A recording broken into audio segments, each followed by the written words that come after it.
Hey everybody, welcome to today's live stream. We're going to turn up a pen today. I'm super excited to see how this turns out. So last time we cast some tube confetti that my wife picked up from the dollar store that looked interesting to her eye, and they turned out pretty cool. So let's switch to the overhead view and I'll show you what we got. Look at these crazy things. Wow. I really like this one where we did all the different colors stacked. So the cool thing about this is you can really stack colors because, you know, they don't like bleed. There's no, I mean, we got a little bit of some of these pieces here, but you can really kind of separate the colors out. But they're looking really cool. I'm digging this one. It almost kind of looks like a Coke or something, like a soda. So we got that, and then we did some hybrids. Got these cut and kind of polished up a little bit, just buffed them real quick. This one, there's a little bit of, I don't even know what happened right there. That's kind of weird how there's some missing space in the middle. Don't usually expect that. But most of them turned out pretty good. There's going to be a lot of gaps, you know, clear areas in this because they're you know, we just use clear resin, and you know, these things can only kind of sit in certain areas. So a couple ways to handle that for a pen. What I did on mine, and I don't know if you can, I don't know if we're going to be able to kind of get up close here. I don't know if you can see inside there, but there's on this side, let me get in front of the camera here. On that end, you might be able to see, if I can get this thing to focus. Focus! It looks like you can see the, I don't know, there's like metal in there. And so what I did was I just used a nickel-plated tube. But I didn't paint or do anything. So let me show you what a nickel-plated tube looks like. It's basically a chrome tube. So I just went with that. Now the downside to this, the upside is, you know, it's going to really kind of blend in. You're not really going to notice that. It definitely, you know, compared to brass, it's not going to be very noticeable. However, you're going to see glue splotches because we didn't cover anything up. You know, it's just clear resin going through, so it can kind of look a little bit ugly here and there. However, it's a trade-off. And part of the reason that I did this is I just didn't have time to paint the inside of the blank, then do all the stuff yesterday. So I decided, let's try this and see how it goes. The nickel-plated tubes will match this kind of nickel-colored, you know, chrome-looking confetti stuff. But here's the blanks, the hybrids. These things turned out pretty cool. I think I showed you already, but I'm looking forward to this. I think it's going to be kind of cool. So let's see here. I'm going to switch back into the intro cam, see what you guys are up to. Brian's here. Who was here first? Kim was here. And Mike McEwen, he's got a baseball game. So I hope you enjoy the baseball game. I hope they win. And what was that? I saw Kim was at a line dance social. That's pretty cool. Pretty cool.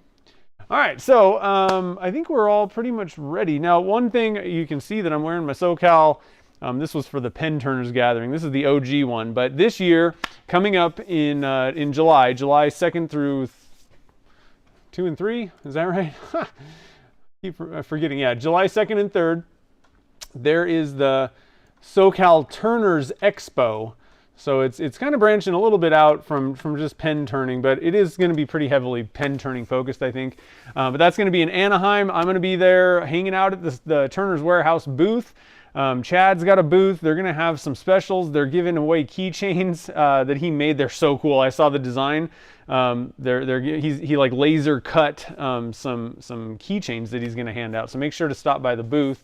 And don't forget, you can save 20% on your tickets by entering when you order your tickets online. Use code MAKER20, MAKER 20, and you save 20% on your tickets. So that's awesome. Maker 20 right there. And I put the link. So there's gonna, you know, be some demonstrators. There's, you know, a big, you know, like a vendor kind of area type thing. And of course, we all just get to kind of hang out and meet up. It's really fun. So the first one, the SoCal Pen Turners Gathering, this was kind of the first iteration that they put on.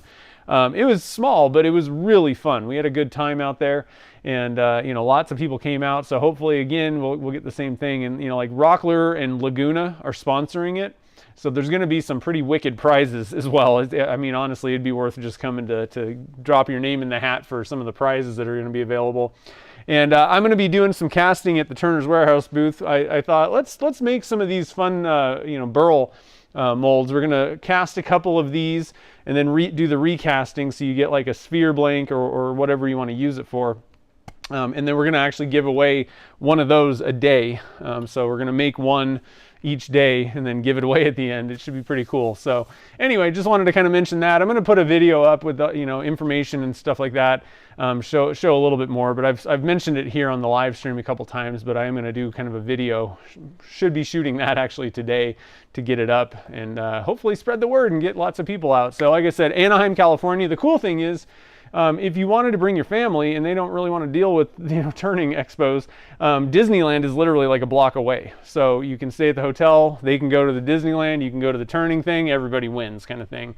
And then you can even extend it a little bit and then go hit some Disneyland for yourself. So it should be pretty fun. Let's see here. Yeah, it's pretty far for you, Kim. I hear you. Root beer, yeah, it does look like root beer. Okay, so let's switch over to the what am I doing here? To the Canon view, over to the lathe. And so what I chose to do is go for a cigar style pen. So it's going to be two-piece pen. It doesn't really matter which one we start with here. One thing I do want to mention on this one, I don't know if it's going to make any difference in the end necessarily. I've got to look at this thing. Where's my marks? Okay, so there's a mark and there's a mark. So I don't know if it'll pick up on here. You can kind of see there's like some marks. It's pretty dark, but I basically had these things put together, and I just marked a little line on these. And then what I do is I actually put a line on the inside, because obviously I'm going to turn that away right when we start turning this, anything that I drew on the outside of the blank. So what I do is, without these bushings in here, I don't want to take them out because I don't want to flip-flop them, but I basically just put a mark on the inside, and that allows us, when we're assembling the pen, to line parts up so we know which way things go. So hopefully, I don't know, sometimes it doesn't really matter necessarily by the time you get done. Sometimes it does kind of help if you have like patterns or lines that you can line up. One other little tip also, I cut my blanks on the table saw, which I do use a thin kerf blade, but even still, a table saw blade is going to take a chunk out of your blank that's fairly large. And if you're doing a pen where it would really look nice if you didn't cut a bunch of material out of the middle, like it's not going to line up too well, I recommend cutting on the bandsaw. Use a small thin blade, and you'll have less kerf waste in between, so it'll kind of help line it up a little bit better for you. I like the table saw personally. Everything's set up for that for me, and it works better. So let's see here. Let me scroll up a little bit. Hey, Richard Price is here. How's it going? All right, so I'm gonna do. I was gonna look at I was running a little bit late today. Time got away from me. Time is always against us, as Morpheus would say. And I also lost my glasses. I really don't know what I did with my safety glasses. It's so weird. You guys lose your safety glasses all the time too? Huh.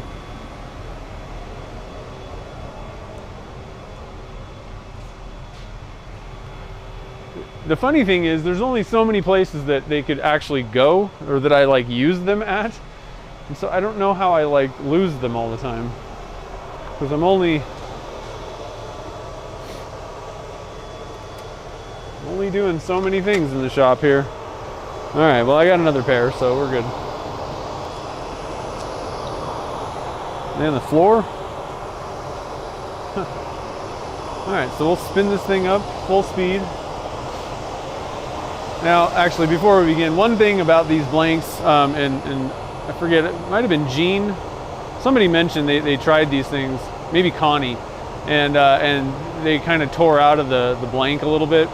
And I would expect that it's a smooth material. So I'm going to be a little bit kind of careful, Just try and make sure that they don't rip out. But if some of the little bits rip out, which I expect, definitely expect once we get it really thin, you can just fill, you know, with CA glue. Pen turners, duct tape.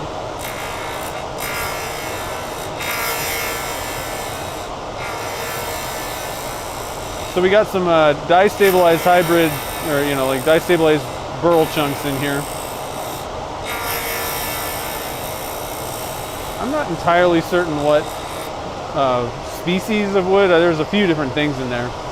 I would imagine a good lot of it would be buckeye burl, some maple.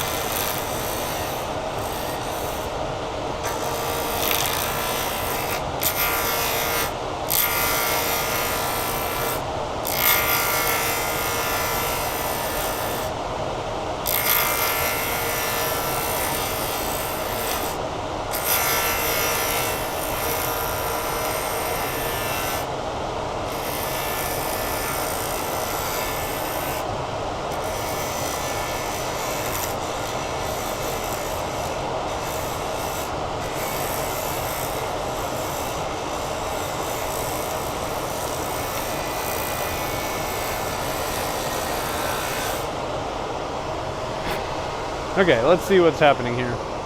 We'll get you guys kind of zoomed in a little bit.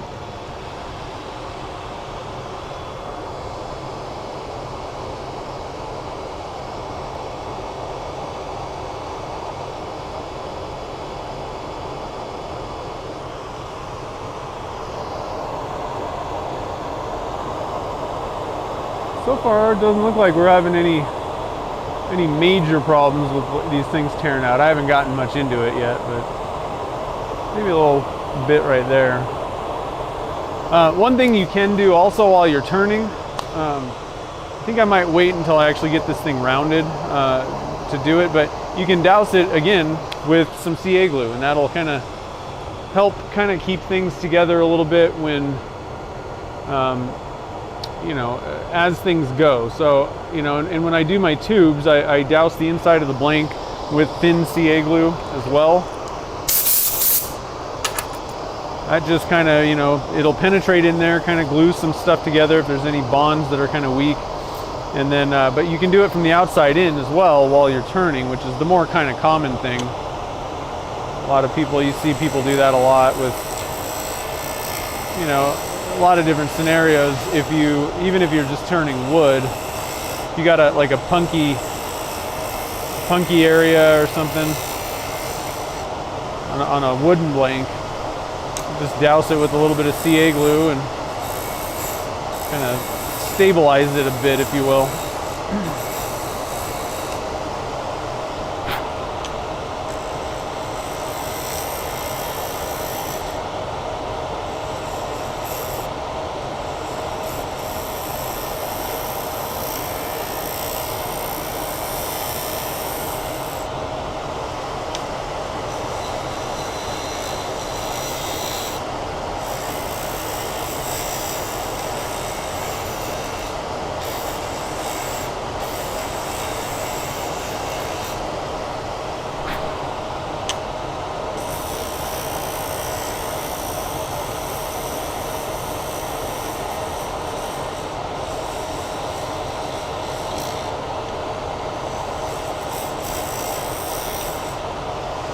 All right, so should be true now. Trued up. Yeah, there's a few little bits kind of trying to wanting to come out a little bit, I think. That's okay though. They're pretty thin little things, little divots, let's say. So what I'm going to do is just turn the speed down and just douse it.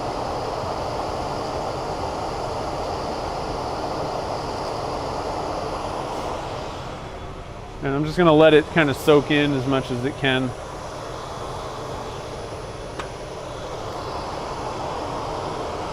Give it a few seconds here. Richard's got a question. In a previous webcast, I was talking about cloth tubing to cover the pen tubes.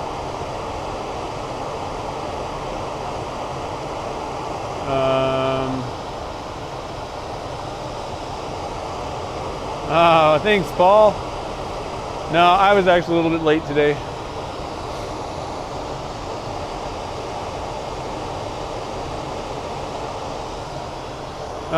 So I think what you're talking about is the carbon fiber tubing stuff, maybe.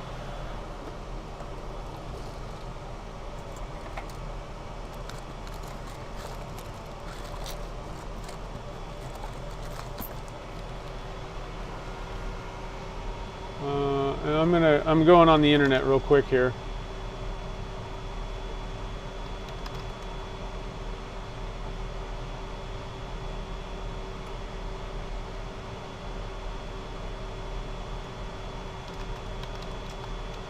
One thing, if you see something in a specific video, there's probably going to be links down in the description, just to let you know. I might have missed it on that one. I'm getting you a link right now, though, if this is what we're talking about.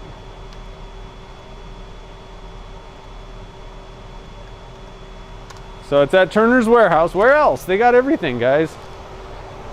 They got everything. So like these things, I'm guessing, to cover the tubes, then you can put like watch parts or glue stuff to them. Comes in a roll. So that link takes you to these things. At Turner's Warehouse. It's where I get everything, just about. And they just keep adding more stuff. It's so awesome. All right, so we got that kind of doused a little bit. I'm just gonna hit it. I'm gonna squirt it with the accelerator just in case there's a blob of uncured resin before I turn the speed up. I don't want to get CA glue all over myself, you know.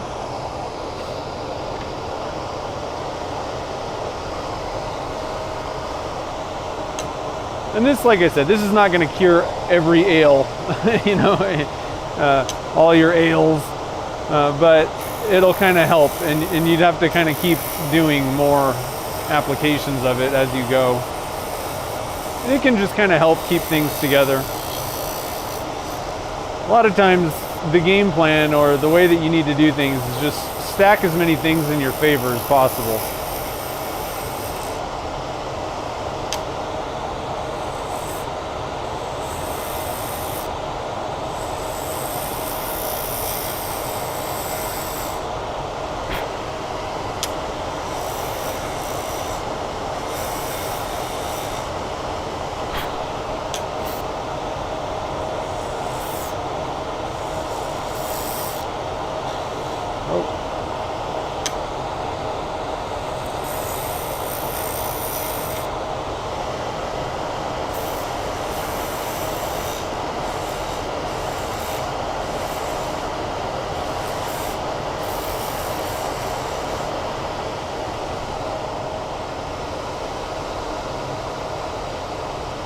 We actually cast Chinese finger traps. They're pretty big though, so like the real ones. And so we ended up making an ice cream scoop out of it.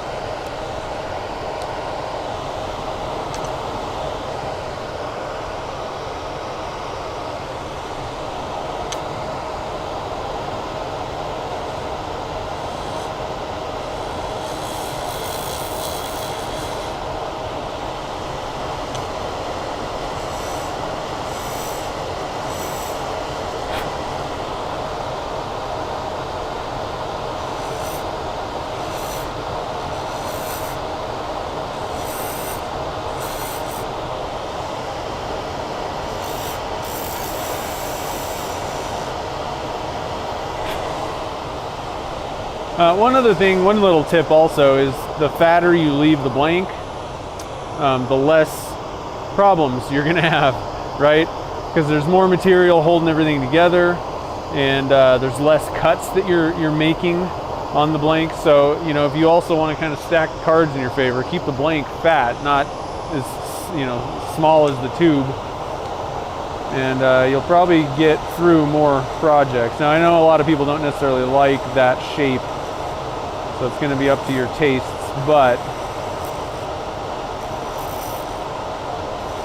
if it's more important to get the blank turned, you know, without problems, that's a good way to go. And I've always kind of left my blanks a little bit fat anyway, because, you know, I made the blank, and so I'd rather kind of keep some of that material in there. The more material of the blank that I keep in there, the happier I am, kind of. Alright, I think that's probably pretty good. I probably need to take a little bit more off on the ends here by the bushings. Just get them a little bit better, but I mean, everything's fine, you know, in here so far. Now, we didn't load these up as much as the other ones that were in the tubes, the PVC pipes. So, you know, with more of the tube confetti stuff, that might be a little bit more difficult to keep things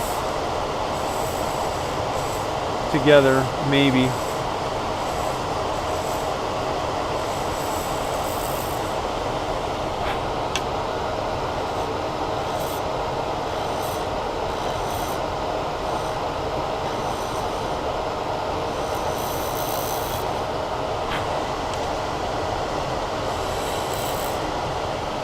All right, I think that's good.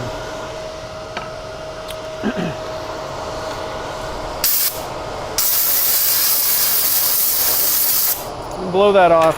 We're gonna douse this right now with some thin again, just in case there's any little little holes where those little bits tore out. I'd rather try and get some glue in there before we start sanding, you know, keep that sanding dust a little bit out. So I might even do kind of like a couple, and I know this is thin, it's not really gonna fill gaps that much or anything, but it'll kind of get down in there.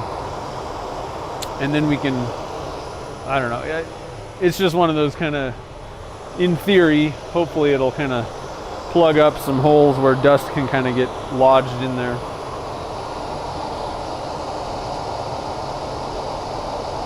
I'm pretty sure Turner's ships to Canada. In fact, I'm pretty sure they ship worldwide. Might have to double check on that, I guess. But I'm actually going to accelerate this. And I'm going to give it another douse. Dose? I don't know, whatever. Dousing.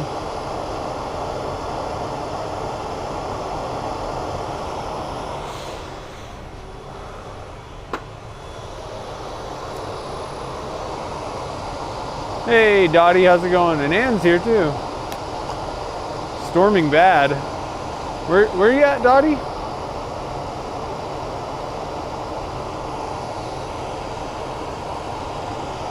These are between center bushings. I don't ever use normal bushings. I gave up on them many years ago. All right, so now, like I said, that was just to fill it. I'm not trying to put a finish on it. Just trying to kind of fill the gaps a little bit so that we don't get too much sanding dust in there. So now we're gonna actually sand the piece. Starting with 180. I think I might have been a little bumpy. You can kind of see there's some bumps. All those shiny spots, the bands going around, that's like tool marks basically. And these are bad enough that I think I'm gonna come back with the tool, try and smooth this out just a little bit. I can do that. I think I might even, this is a time where a lot of times I'll try and use the square. This is a negative rake, but the square cutter, because I can kind of, it just seems like I can get it a little smoother with that.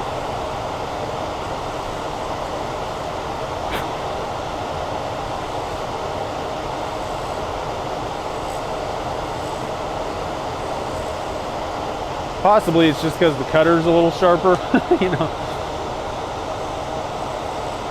That can also kind of help out.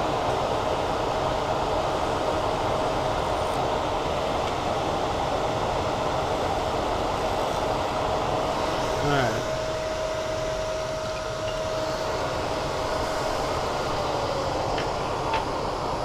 Drop the speed back down, do a little bit more sanding, see where we're at.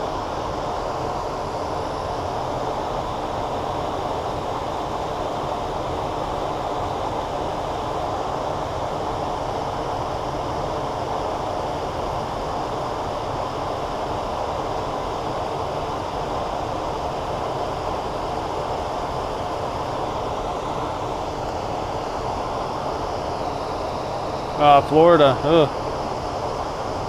Well, stay safe. It's hot out here on the West Coast. Not really looking forward to the summer. It's not bad yet. Shop's 77 right now. It's pretty good, but once you start reaching over 80 in the shop, I start getting to the point where it's not particularly fun to be working all day in that. Okay, I think that's good with the 180. I just want to make sure I'm getting majority of the tool marks out with that and getting things kind of smooth. And we'll move up to our 240 grit.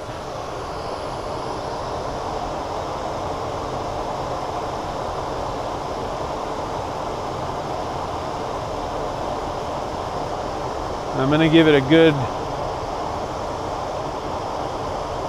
kind of a good once over with the 240 here.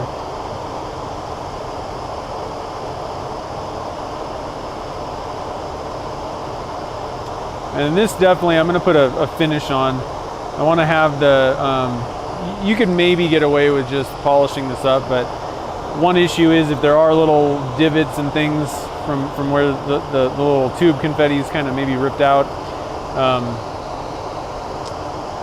you're gonna get, like, if you're using like, especially, well, if you're using like the magic juice or something like that, you're gonna get that trapped in those little divots. That kind of sucks. So it's good to just kind of cover everything up, make sure there's no little pinholes or anything. But the other thing is, putting a finish over a hybrid, you're gonna get an even sheen across the entire blank, whereas, you know, on something like this, you'd have some like dull spots on this wood part, and then this would be super shiny, glossy, the resin parts. I can see a little kind of little divot there, but overall, I mean, there's a little one right there. All the little shiny spots, there's only really two that I see that are really standing out. So I would actually say these things did good. Now I was kind of going easy on these. I was being careful, not really trying to take off a lot. That's where you're going to kind of really run into problems, is if you're trying to take big cuts, you know, and trying to take stuff out, you're more likely to tear out anything that's kind of holding on for dear life in there. So light cuts, obviously, fast speed, and you'll get the best results. All right, so we got that. I'm going to douse it with a little bit of, or clean and wipe it off with some denatured alcohol. Got to get some paper towels here. So let's see here. Good weather in the UK, nice. These blanks have the tube confetti that we cast last week in them.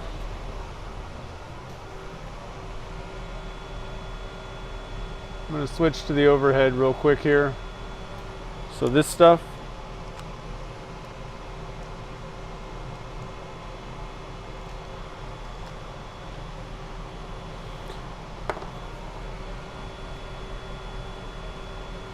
so that's pretty fun. All right, so I'm gonna, like I said, wipe it off. This will just get rid of any dust, and if there are any little grit chunks from the sandpaper that broke off on here, get that off of there, and you're just much better off cleaning between each grit. I didn't do it between 180 and 240, but I didn't really, I don't know. I probably could have.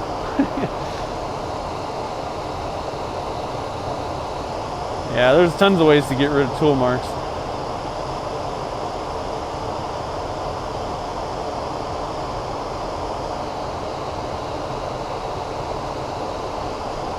Usually I'm good enough.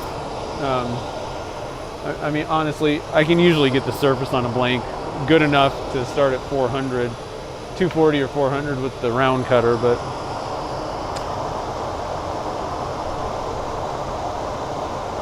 skew is a good way to go too, if you got one. But see, that's the thing, is if all you're doing is turning with carbide tools, then because you don't want to sharpen stuff, then that kind of throws that out the window.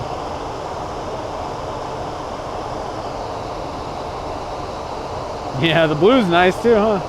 Those things are pretty sweet.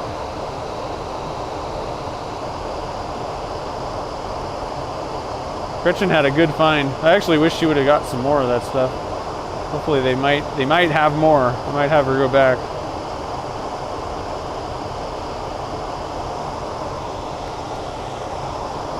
I'm just kind of giving this a good once over with the 400 here.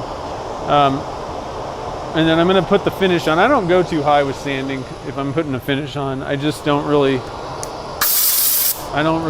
see a big difference. You don't really need to, I don't think, because you put the finish on, it's going to fill any of those, 400 grit or whatever scratches. Definitely wouldn't really recommend going over definitely 1,000 is the highest I would even ever think about on resin if you're putting a finish on top.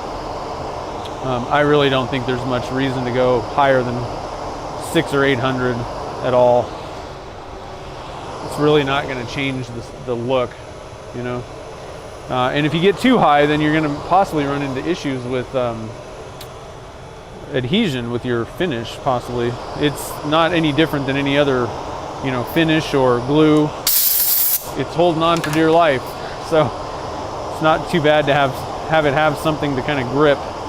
Now this is a 500 pad, and this just kind of gets rid of, if there are any kind of slightly deeper scratches that I put in there. I find having this kind of spongy pad, soft pad, so kind of go through some contours and take out any of that stuff. I honestly don't know if it makes any difference compared to just 400, but that's what I do. And it takes 2 seconds. So we'll wipe it off one more time.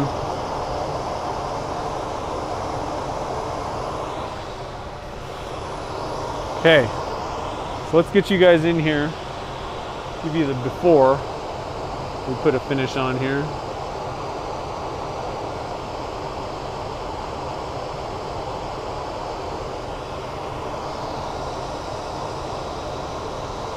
It's looking pretty cool. I like how the wood's kind of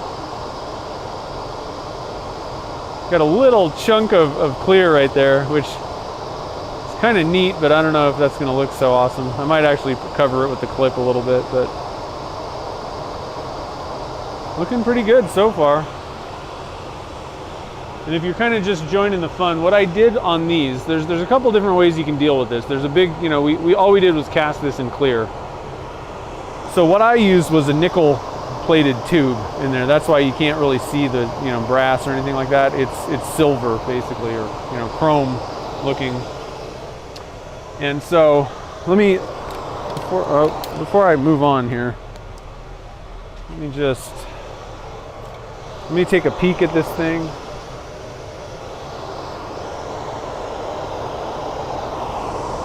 And see. Got a little bit of a low spot there. Not much though, I gotta be honest. There's really it's not that bad. I think we can go straight to the finish. I don't need to worry about like filling holes or anything like that. So this is the one that I like to use for the actual finish. It's the Mercury Thin Flex. It's kind of made to be a finish CA glue. And you're going to want it, like you actually want to use the accelerator. It's in the instructions to help this stuff, like really cure. So it also makes things go kind of quicker.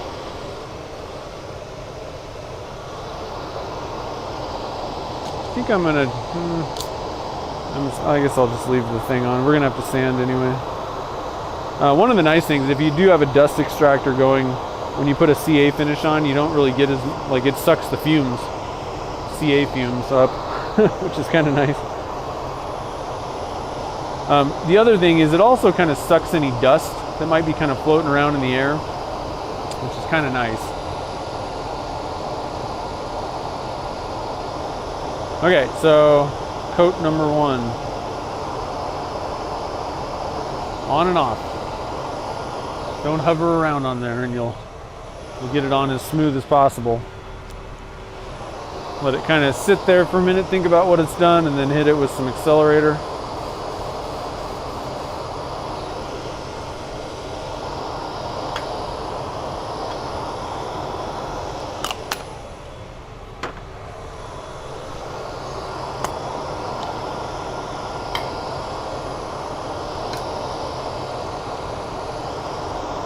Oh yeah, it's looking good. Oh, my dad's punch pressing again. Wonderful.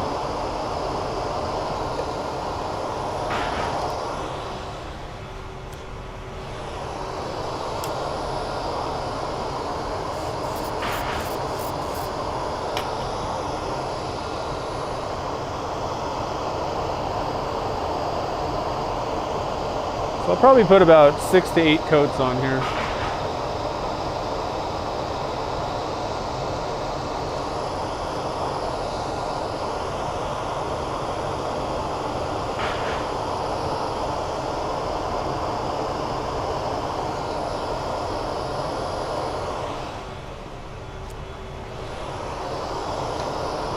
And what I do is I kind of triple fold this piece of paper, this piece, you know, that way I don't get CA glue on my fingers.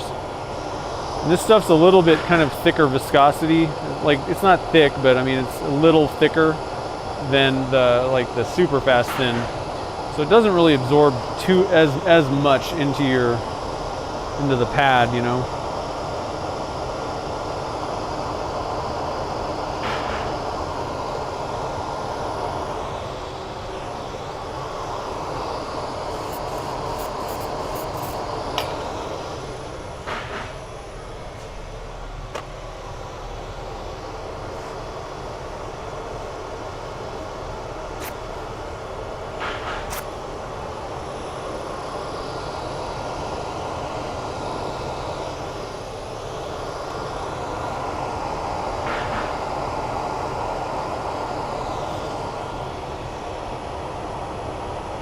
Zoom out just a little bit. So we're starting a new pad here.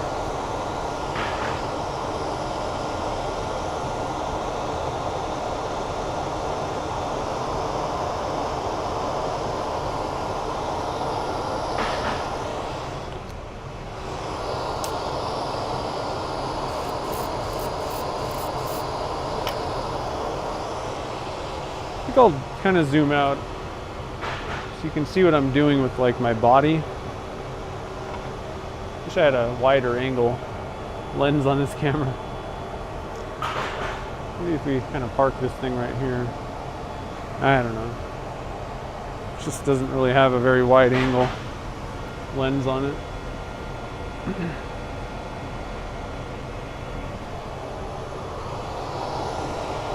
Yeah, you can kind of see what I'm doing. I got a trash can back here.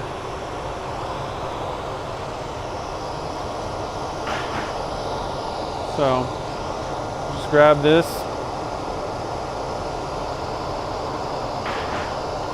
Put it on there, grab my scissors, cut that little bit off, and then spray. Just in case you wanted to see what I was doing here.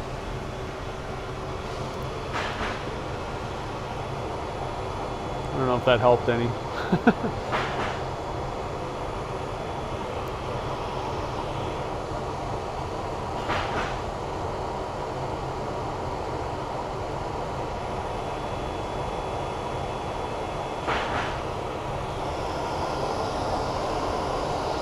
All right, so 1 or 2 more coats here.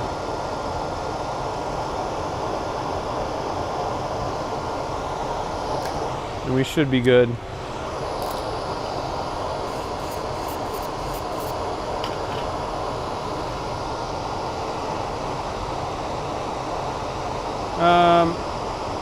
Right now the lathe's going 400 or so.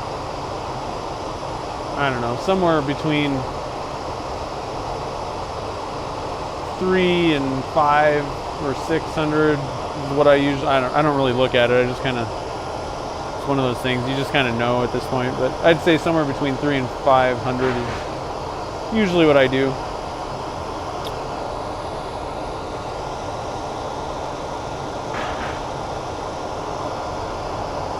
You don't really want it going too fast. I mean, it'll fling CA glue off if it's going, 1,000 RPMs. But it's just kind of up to you and how you kind of apply it, how much pressure you're putting, which CA glue you're using changes things. I tried a bunch of different CA glues, and it took me quite a while to actually get good at applying this. The funny thing is, like the more I tried, like the harder I tried at things and the more complicated I made it, the worse it was. It's almost like you just need to relax, don't put a lot of pressure, just kind of blah, blah, blob it on, get off of it. The more that you're sitting there messing with it, that's where I think a lot of people run into problems.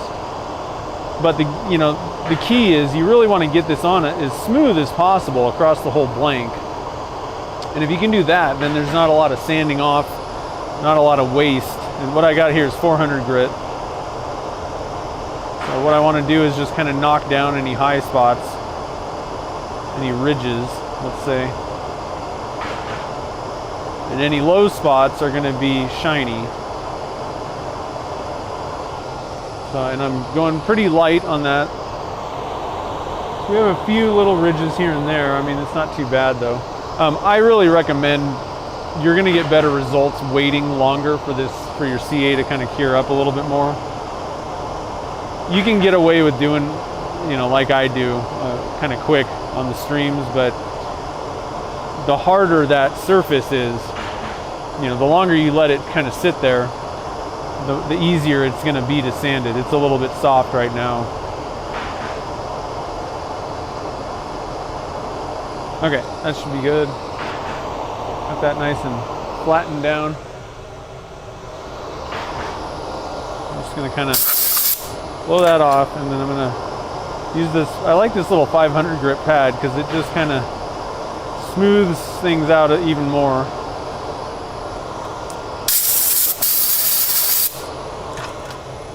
Okay, and then I'm gonna wash it off a little bit with some denatured alcohol. I don't think that the denatured alcohol affects your CA glue necessarily, but you may want to just use water instead. Like I said, I don't see any issues, but man, I mean already that's looking fabulous. But we aren't done yet. It could look even more fabulous. Put our ShamWow down. We got some water here. We got some. I'm just gonna get some new papers. I don't know how old they are, how much use I've given them already. Get some fresh pieces out here. So this is the Zona paper. I do the green and the gray.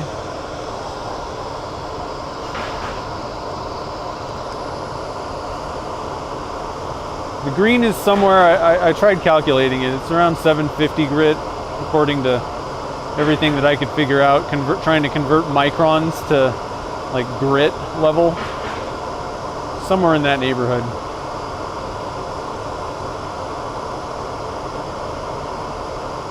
And then the gray is somewhere in the 1150 range. I don't know, it's kind of hard to convert these things, I think, but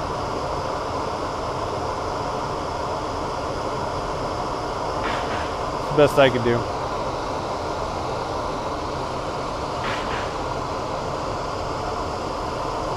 You should be able to get any kit. Pretty much most of the kits, they're not going to come with between center bushings. You'll have to buy them, but they have them for them. Turner's Warehouse has got most of them, and then you can even get custom ones made by Brian over at tbcbushings.com. And that's actually what these are. He was making bushings before you could really buy them at the pen kit store, you know, before they really were carrying anything. But like I said, Turner's Warehouse has everything you need there too. So if you're already buying kits there, it's a pretty simple, just add that to the cart. And then, you know, there may be a kit or two that they don't even carry them there for some reason. And at that point though, you can have them custom made. Brian can do any size that you need. All right, so that ought to be good. I'm gonna wipe this off.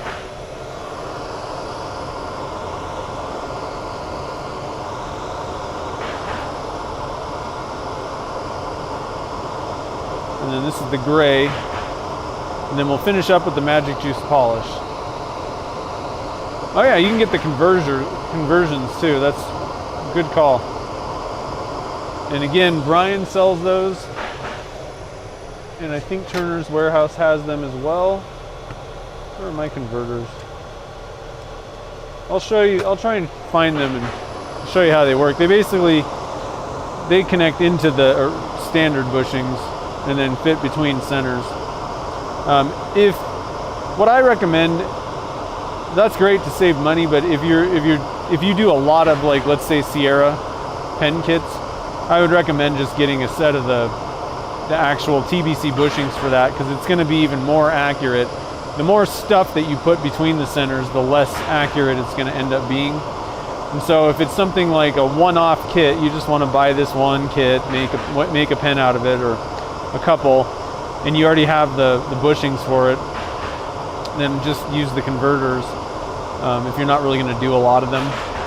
But if you're doing a lot, I would just go with the real set. Be done with it. I don't really do anything with the other grits of Zona. Sometimes I'll use the blue on stuff like this, but on larger projects I may use them more. I just buy big packs of one grit usually, but it's good to have that stuff around. You know, and a lot of people like just using this, you know, so I'm going to use the Magic Juice polish next, but I mean, Chad, he just uses Zona all the way up. So it just kind of depends on how you do things. A lot of people like just using the, you know, either Zona or micro mesh for the whole thing, and it works great. I just get more consistently good results using the polishes, I find. Or buffing is how I used to do it. And I don't exactly know why. It just seemed like you would, for me, I'm able to remove more flaws. You know, there would be more like just one little area that just didn't really turn out so good, where buffing or polishing for me seemed to kind of, I guess, maybe cover that up, cover up mistakes, or I don't know. So here's our Magic Juice. It's a 6-step kind of thing. Let's zoom out a little bit here.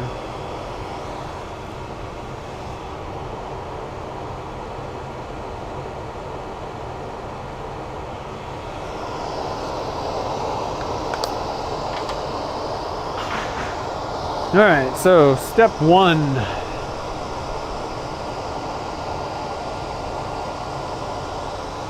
Yeah, I've tried the mandrel saver. It didn't work for me. It doesn't do the exact same thing, actually. These are actually between centers, whereas those mandrel savers don't really. You're still using a mandrel. You're just trying to eliminate the wobble. So it is doing something slightly different than these, but it doesn't matter. I mean, it doesn't matter what you use as long as you get good results, but I never got good results with a mandrel. Especially when it came to CA finishes. That's where it just did not work. the minute that I switched to TBC bushings, or you know, like the whole setup, I got better results. And so like I said, I'm not saying you need to do that, but a lot of people, the first time they try them, they're like, oh, that's night and day.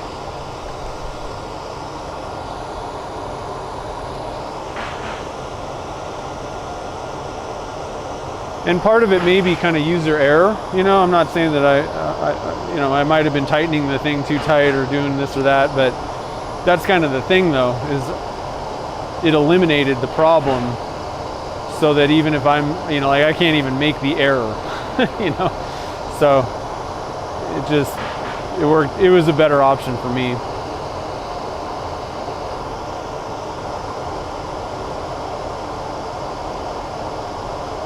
And that's kind of the same thing that other people say that use this setup too.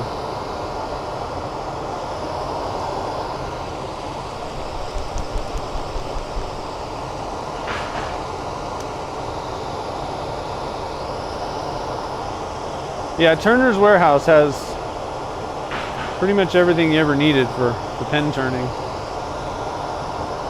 They got the whole setup. You know, the dead center, live center.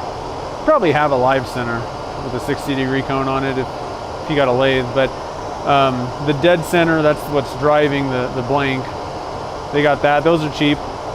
And then, like I said, they got all the bushings that you need for pretty much every pen kit they sell, I would imagine, at Turner's Warehouse. And if you use my link down in the description to go shop around on there, I actually get a referral bonus from them. So don't forget, all you got to do is click it. Doesn't cost you anything. Just tells them that I sent you over, basically. And they say, thanks. Here's a copy. All right, so we're getting close here.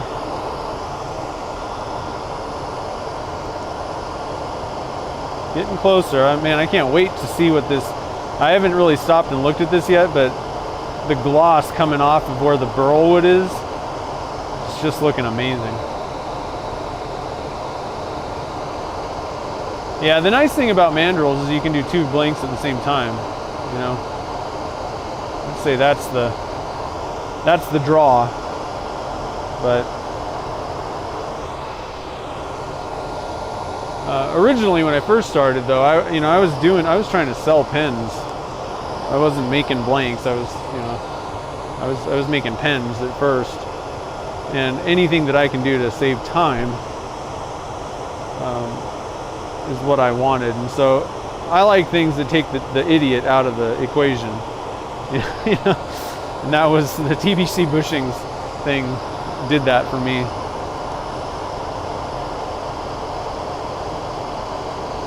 Even if I have to do one at a time, it was still faster because I wasn't messing around trying to fix things. What ended up happening was I've had mandrels that come out of the box, even using a mandrel saver, that wobble. And you know what ends up happening is the one that's closer to the headstock, the blank that's closest to the headstock, usually it was okay.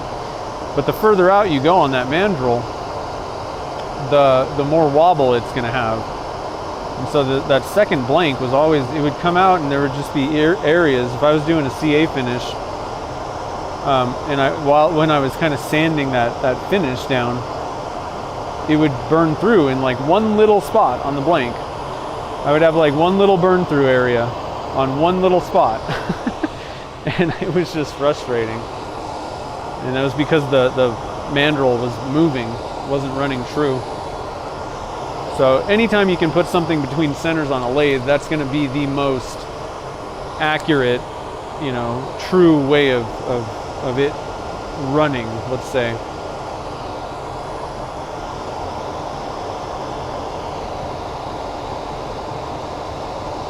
Yeah, give it a shot, you know.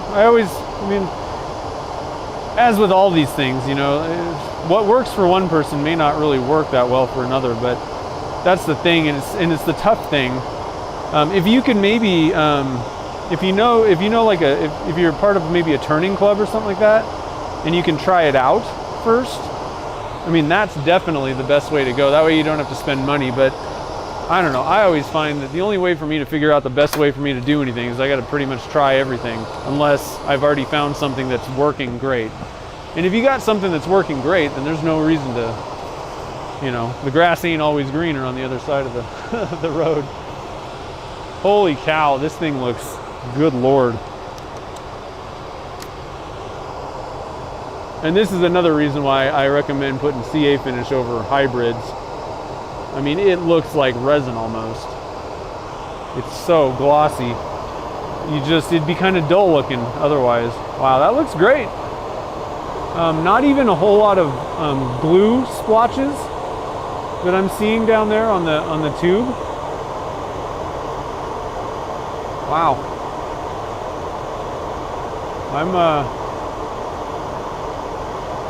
I'm gonna be completely honest. That turned out better than I expected. Wow. All right.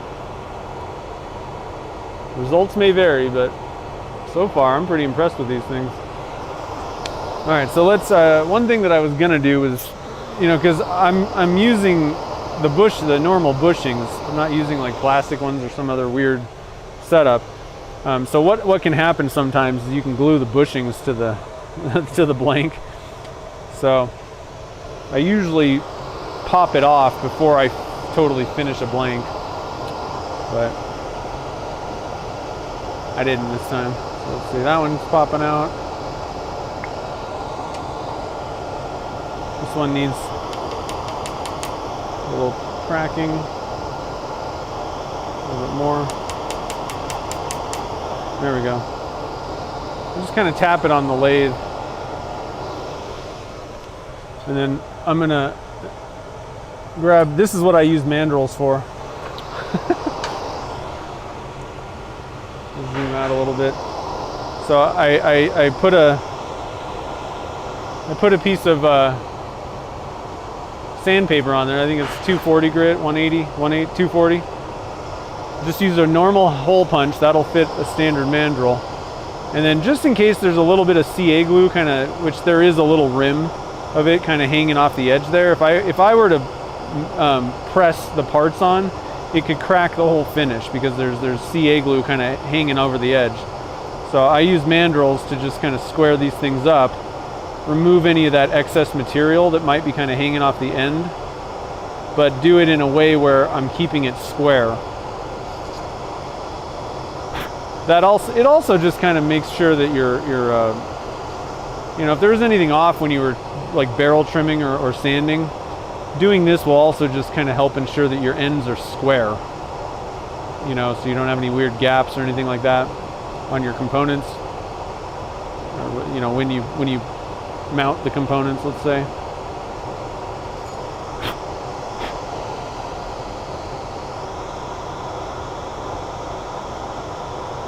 I'm going to give this one just a little bit extra.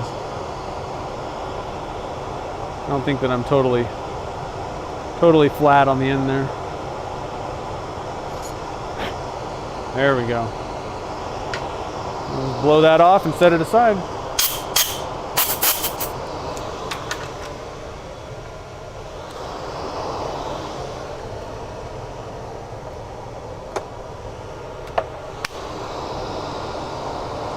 And then what I do, you know, I might have gotten some CA glue on my bushings here. Can't see if I'm on camera or not. What I do is I have a little jar that has acetone in it, and acetone will dissolve CA glue. So I just drop them in there. Only takes a few minutes, maybe shake it around a little bit, and then just wipe them off, and they're glue-free.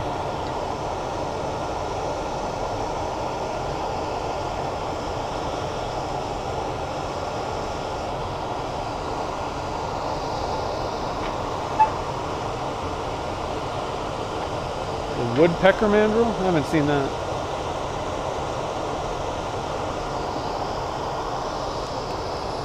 One other thing that I also find, the TBC bushings themselves also kind of typically fit tighter into the tubes. That's another thing that I kind of forget because I don't use mandrels ever. But if I ever do need to use like a standard bushing, they kind of wobble around a little bit more in the tube. I find they're looser.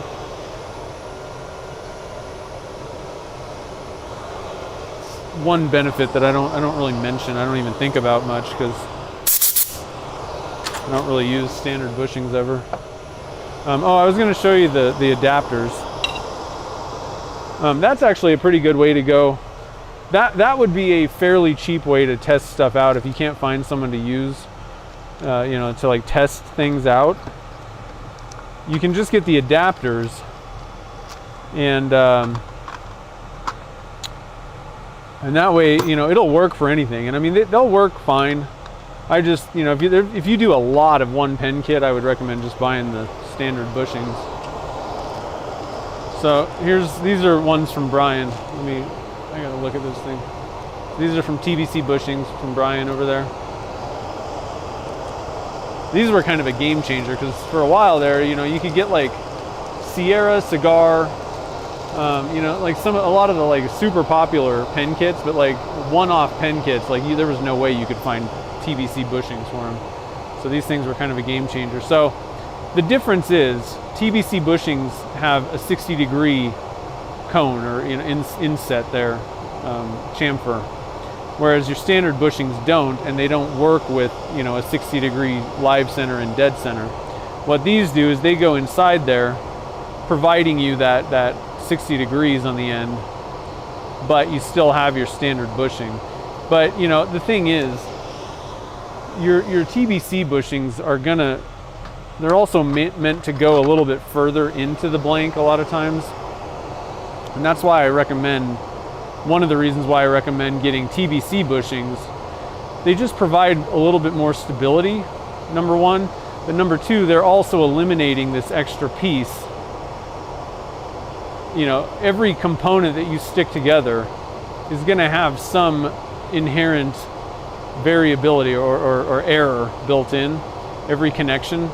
And so, you know, this alone is just going to be a better connection if you're doing a lot of them.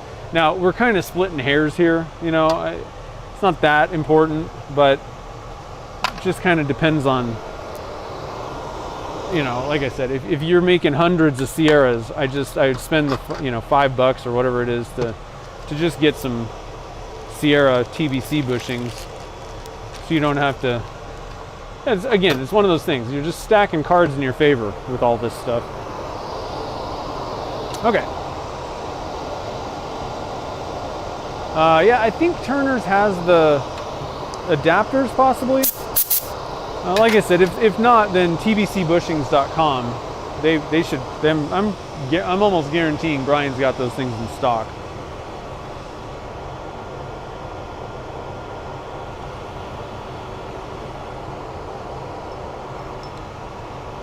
And he does a great job. They're high quality. You know, machined in the USA. He makes them himself. Okay, so we got number 2. Hopefully this one goes well. If this one goes well, then this will be a pretty killer looking pen, I think.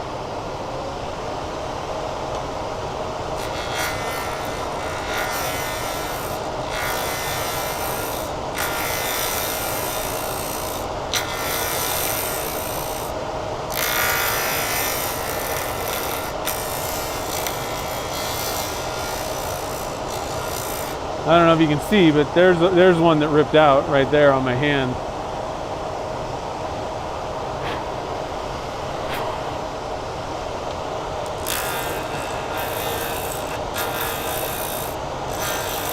It's usually a little easier to get stuff to like kind of rip out though when it's square still, because you're kind of slapping, the blank's like slapping the edge of this, so there's kind of like more force being applied, I think, when it's square.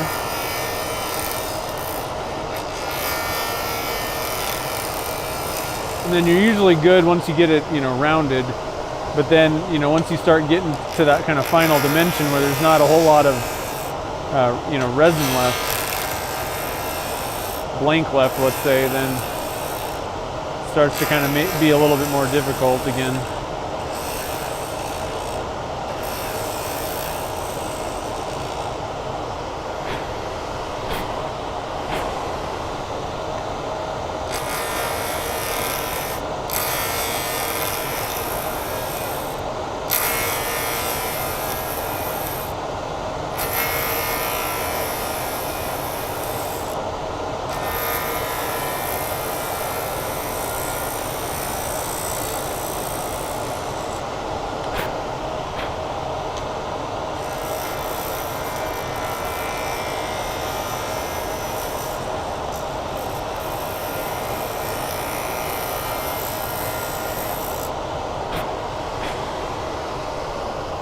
Alright, let's stop and see where we're at here. Still got a ways to go, but I just wanted to kind of look at this. This is going to be pretty cool looking blank, I think. And it, you know, this is one of the things about, all I did was just kind of slam some just random chunks. I just went and cut a bunch of pieces that were just odd shaped pieces of burl. A lot of them were just like little squares and things and rectangles. And I just kind of cut them into weird shapes and then just tossed them in these, you know, these molds. But because they're just random and you know, whatever, they wouldn't look cool necessarily as they were. They were like sharp edged and all this stuff. I wasn't, you know, it's not like it's live edge burl.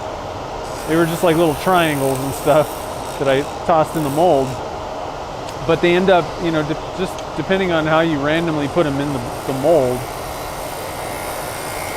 they can really look pretty good. Can create some, you know, those standard shapes basically can create some really cool looking like patterns and stuff in the end once you get it all turned up and everything.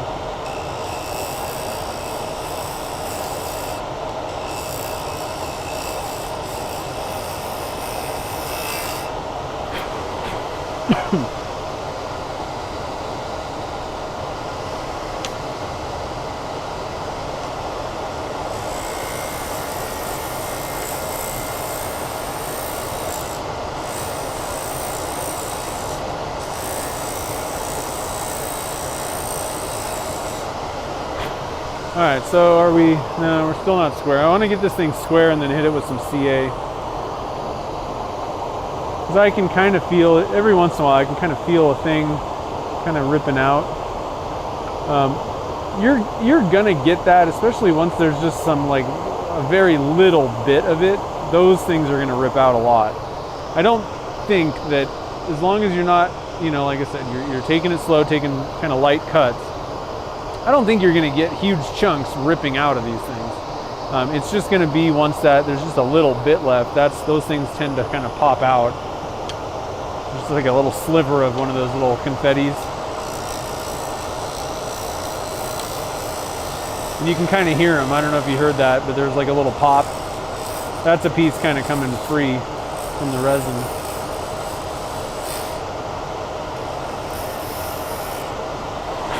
One thing I need to do is get some wax on this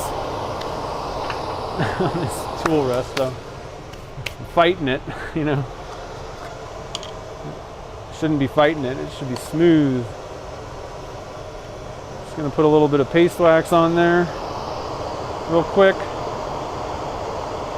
That'll help make this a little easier. I think my cutters are probably about ready to be turned around or maybe even replaced. I don't know. That's the one thing that's tough for me with carbide cutters is I kind of forget what parts I use, and a lot of times you can kind of see, but it's hard to tell what you know where you're at. I wish there was like a system where like I don't know, it changed color or something.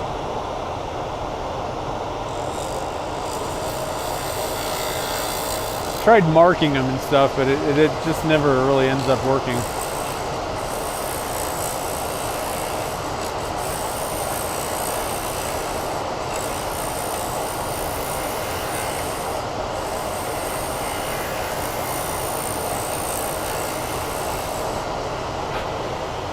Alright, so I think we got it round.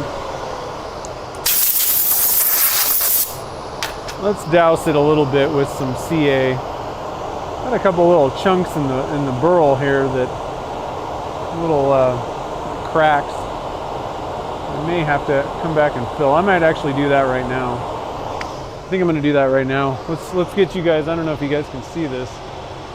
How well you can see it. Let's say. Yeah, you can see it. Okay. That's pretty deep, and I can feel it when I'm turning. So I think I'm better off just filling this thing now and not worrying about it. So I'm gonna grab some thick CA. Well, I think I'm gonna hit it with some thin just to let it kind of penetrate in a little bit. But I want to fill that thing. I find personally that like thick CAs are easier for me to fill deeper things like this. So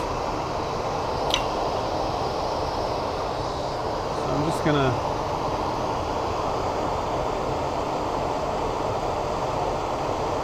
I just want that to kind of like penetrate down in there, kind of seal stuff up deeper. And it'll give me a little bit of a base, let's say.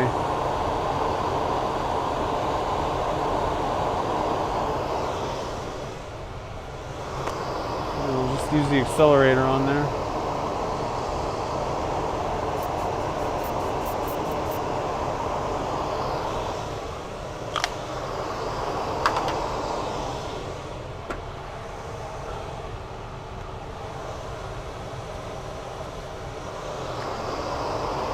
And then I'm going to come back with some thick. Now, there's accelerator on there, so try and kind of blow that off just a little bit. But even still, there's probably still some accelerator on there, so it may want to kind of cure right away.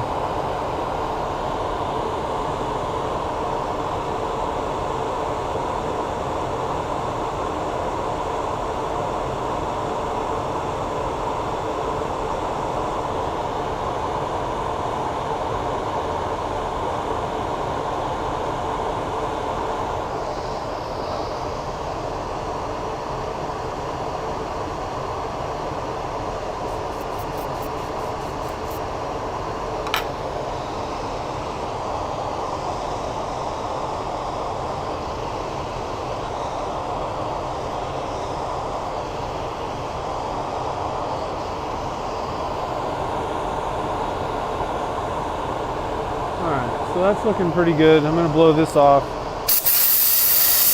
Again, I think I'm most likely going to get rid of the rest of the divot that's in this, but I'm just going to fill it and we'll be good to go.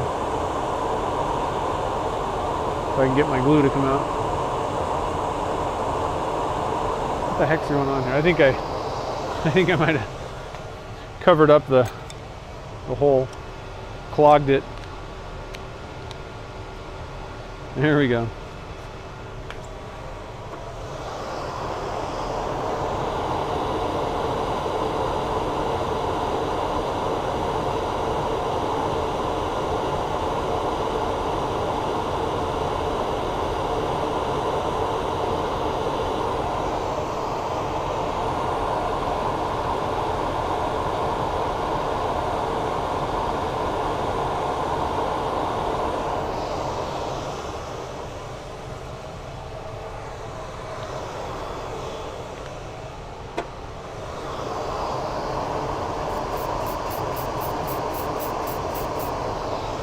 Okay, so we got that fixed.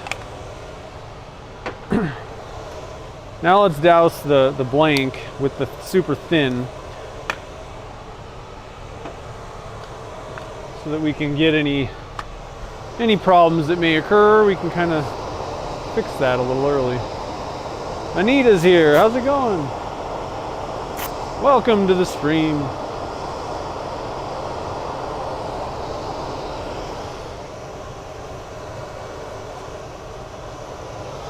Okay. Always wear your safety glasses when you're applying this stuff at speed. You don't want CA glue flinging off into your eyeball.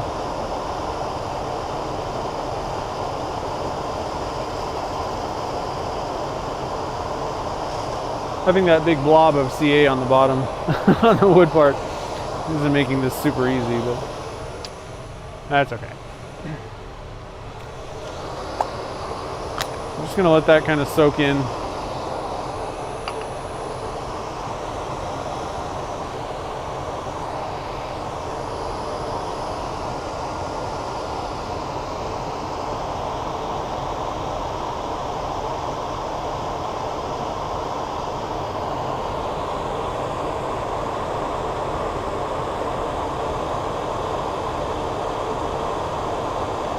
It's looking pretty cool.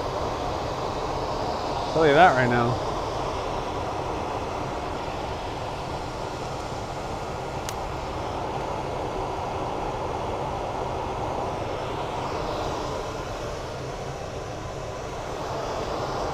All right, I'm gonna give it one more. Just for good measure.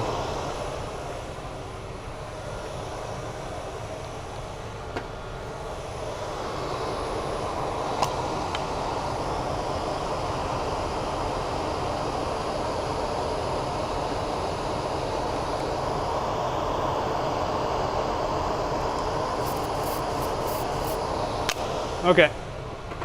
And again, this is not a finish or anything. I'm just doing this to, if there are any little kind of areas where that material, which is not, it's not going to adhere very well, or the resin's not going to adhere to it super well because it's smooth.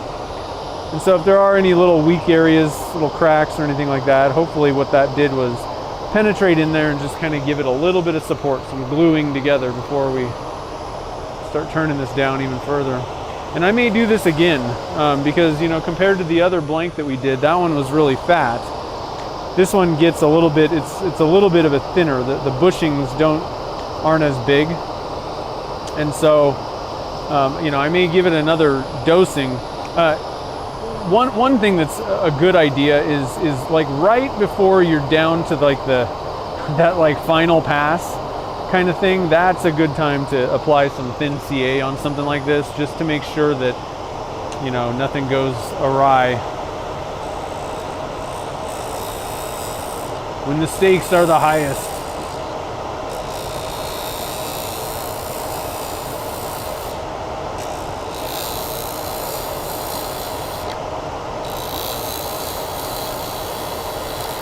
Because there's nothing worse than blowing a blank up like at the end, and that's usually when it happens.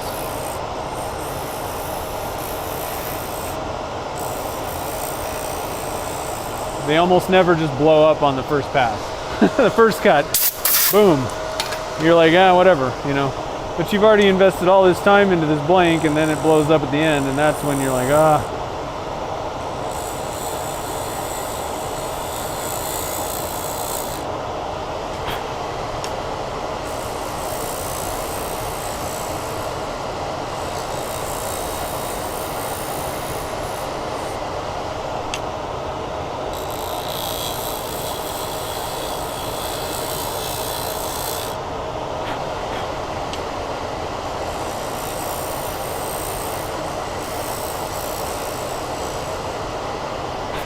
So did you guys see Turner's Warehouse turned 6 years old? I think it was yesterday. They did a live stream. They did all these giveaways and fun stuff. That was pretty cool. 6 years. Time flies.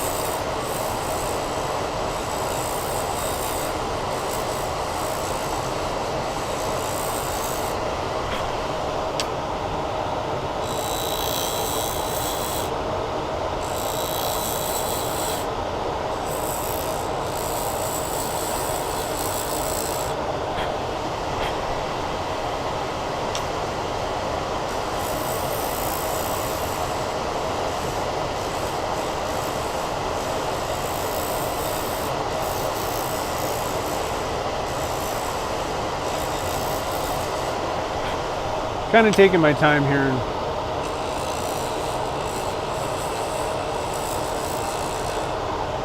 taking kind of light cuts and all that. We're pretty far through, and at this point, this is that stakes are pretty high area. So I did get a little tear out right there. That's the biggest tear out I've gotten so far. It's a pretty decent one. I would have to fill that with CA, but everything else is looking good. Got a lot of material on the front end still. Getting pretty close on this end.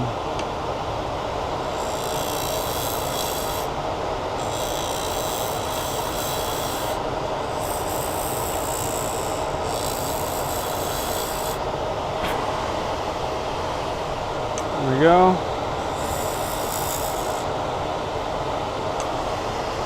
I gotta move the camera a little bit.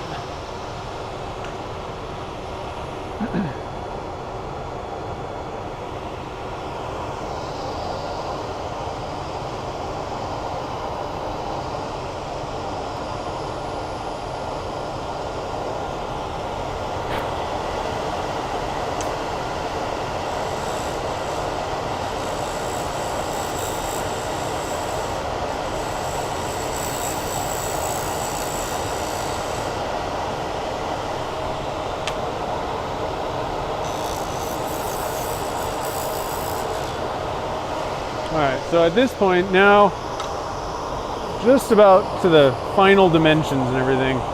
Got a little bit to take off on that end, a little bit more I'd say on that end.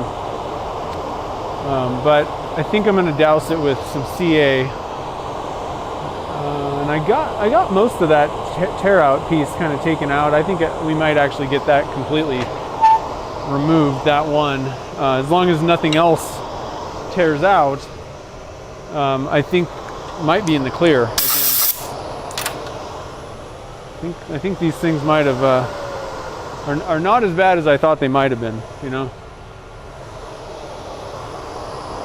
So I'm just going to douse it. It's also insurance in a bottle. It's a cheap insurance policy. Just kind of make sure, hopefully, to make sure that things kind of stay together.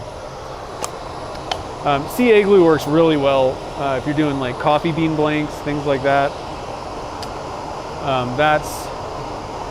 That's where it really comes in handy. I mean, that stuff just kind of chips apart, and so, I mean, in some blanks, you know, some materials, I mean, you're taking like 1 or 2 cuts and then dousing it just to get through, you know, turning the thing, because it's just so brittle or so chippy. Pine cones, in some cases, they can be a little bit on the chippier side. So again, another time when CA glue can kind of help out. I should buy stock in CA glue, I'm telling you. It's the greatest.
Okay.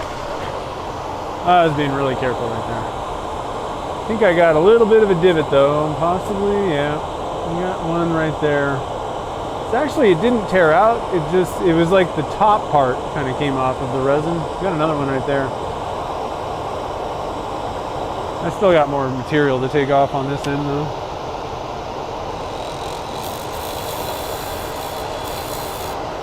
Yeah, even with the CA, I'm getting some little chips here and there. Just not a whole lot you can do about it, you know.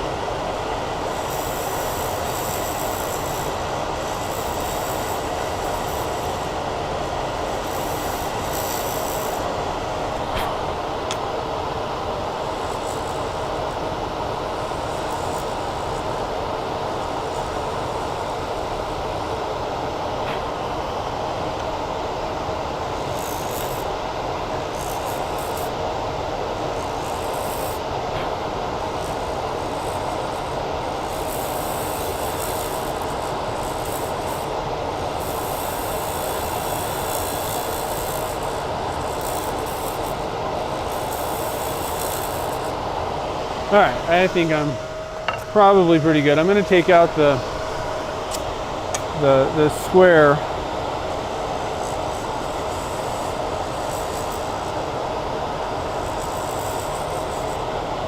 Like I said, just because I can kind of get a little bit of a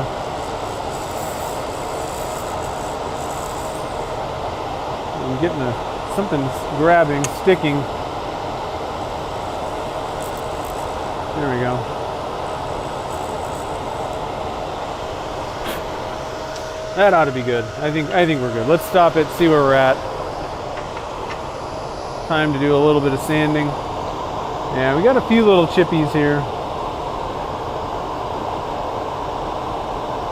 Not a big deal though. I really dig the shaping though, again, of this wood. It's really looking cool. Can you guys see? Very well.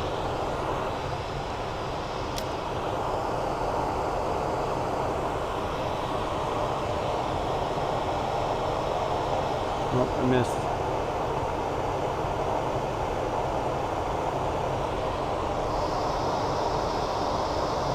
Isn't that cool? The way those... So there's like two pieces of wood here. This one was kind of like triangular, I think. And we got another little bit kind of poking up right there. Really interesting little, I don't know, it's creating really interesting little pockets of coolness. I don't know. Hey, what's up, JP? Mike's still here. Oh, you made it back already. Sweet. How'd they do? Did they win? Okay, so again, I'm gonna douse this. I don't really think there's any major divots happening right now, but I'm gonna douse it with a couple of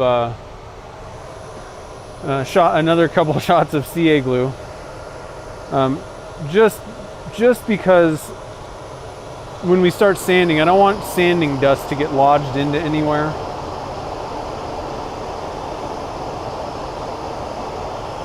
I'm just gonna kind of give this a couple squirts. We should be pretty good.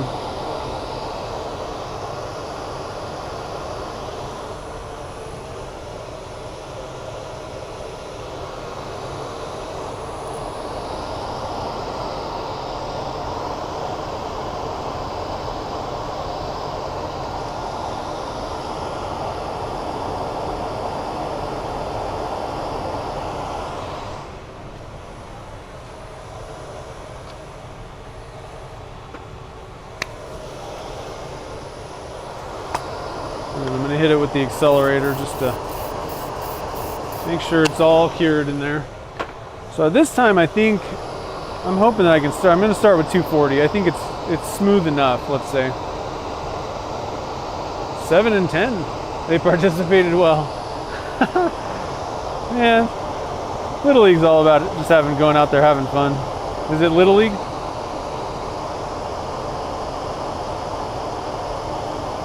So this blank was a lot smoother.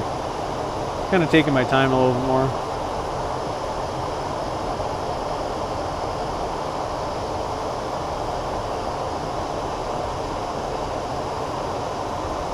But again, you want to make sure that you're getting everything really nice and smooth.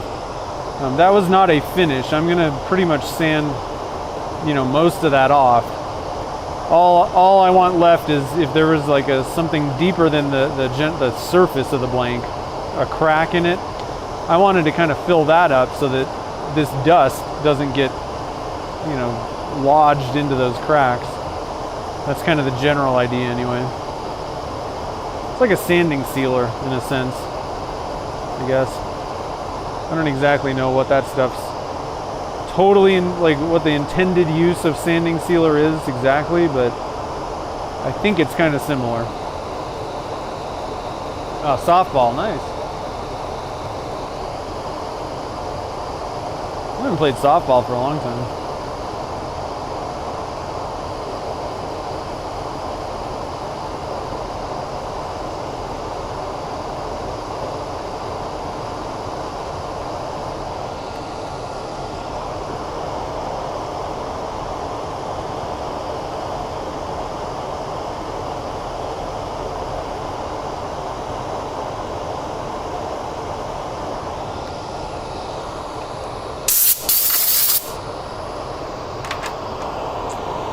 Alright, so we got a little bit of something going on there.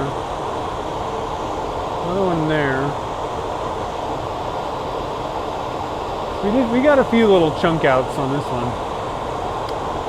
But I'm thinking hopefully the super, or not the super fast end, but our Mercury Thin Flex, I think with enough coats, I think we'll be able to fill those up and not have to specifically go in and fill them, right now. Before we start, I think we'll be okay. I'm just gonna Give these ends just a little bit more love. Might be a little bit proud.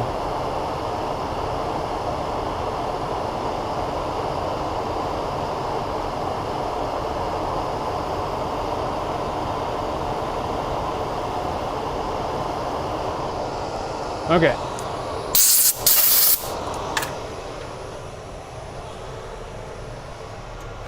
I'm gonna wipe this off with some denatured alcohol again.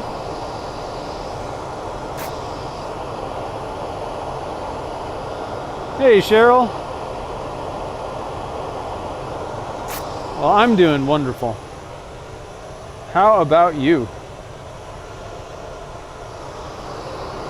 All right, so some denatured alcohol. I can't talk. Denatured alcohol. And this is just, again, wiping off any grit or stuff that I don't want to be like sanding into, you know, with the next grit, sanding into the surface of my blank.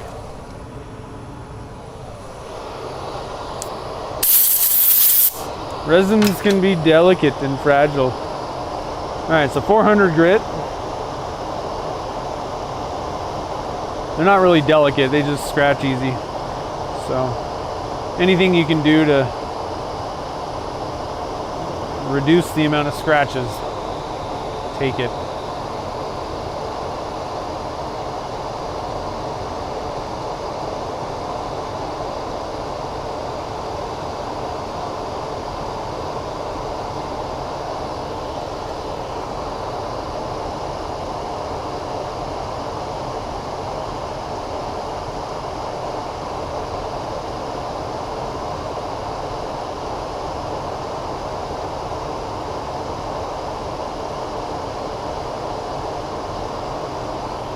Okay.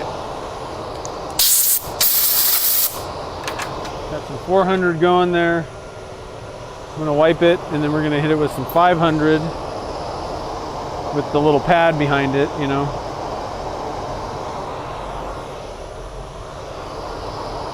Just to kind of,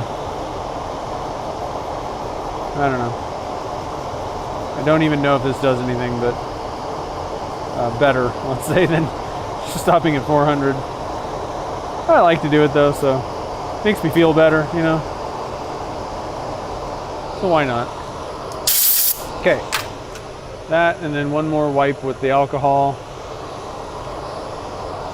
And we will apply some CA finish.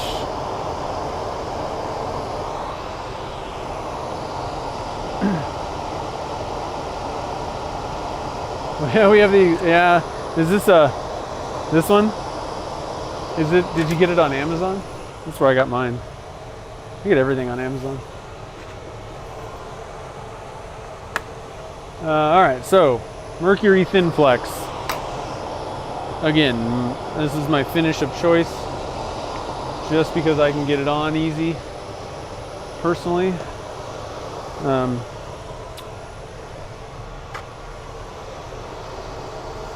Keep an eye on the different viscosities.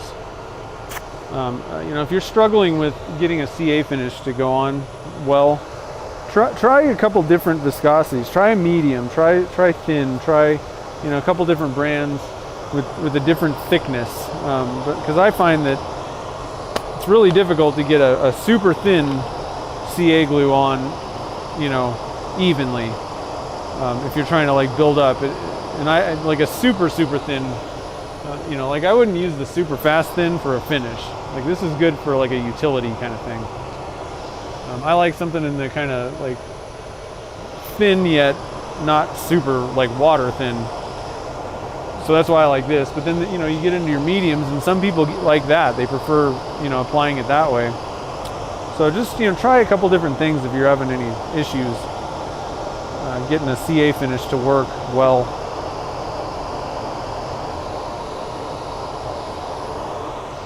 Maybe even try that glue boost stuff. I have not tried that yet. It's pretty expensive. That's actually, and you know, I don't have any problems getting CA finishes on, but some people do like that as kind of an alternative. As far as I can tell, I think it's basically just CA glue. But you know, give a few different things a try. and that's what I did. And eventually you'll find something that you can get on really easy.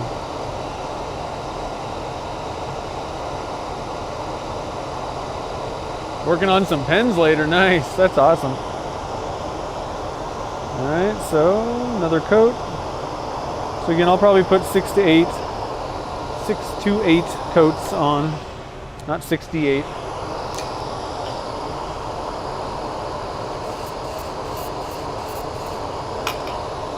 And with, you know, the thin and medium flex for mercury, either of the flexes, both of them you're going to want to, you really actually want to use. It's part of the directions. Use the accelerator with it. I already hit this with the accelerator? I did it again. It's super accelerated now, possibly. There we go.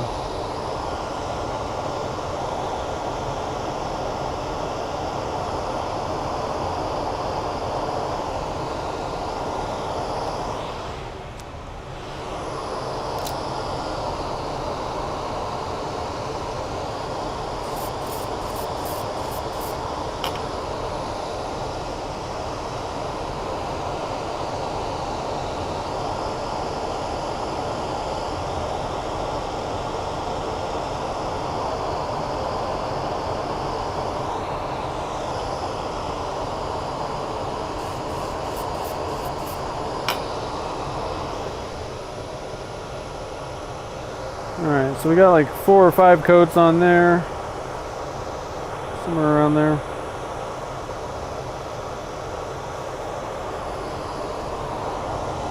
Do about 4 more.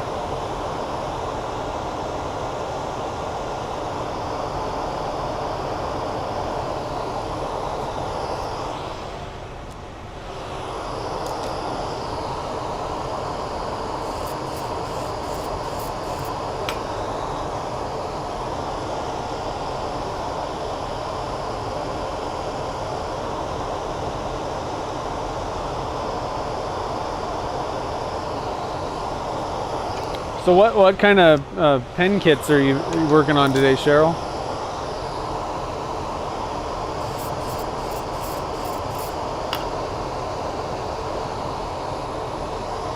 All right, I think 1 more coat.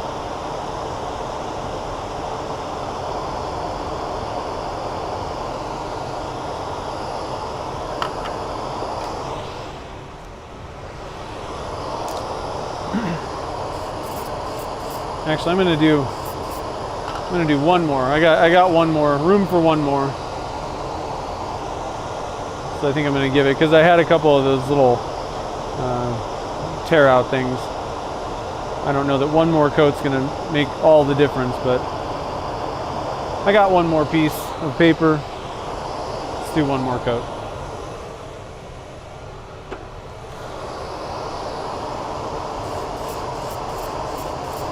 Okay. Got that going there. Let's see, cigar. And hold on a minute. I got UV resin or something on my hand. That's fun. Just wipe that off real quick. Let's see. Oh God, I got it all over my hand. What's going on here?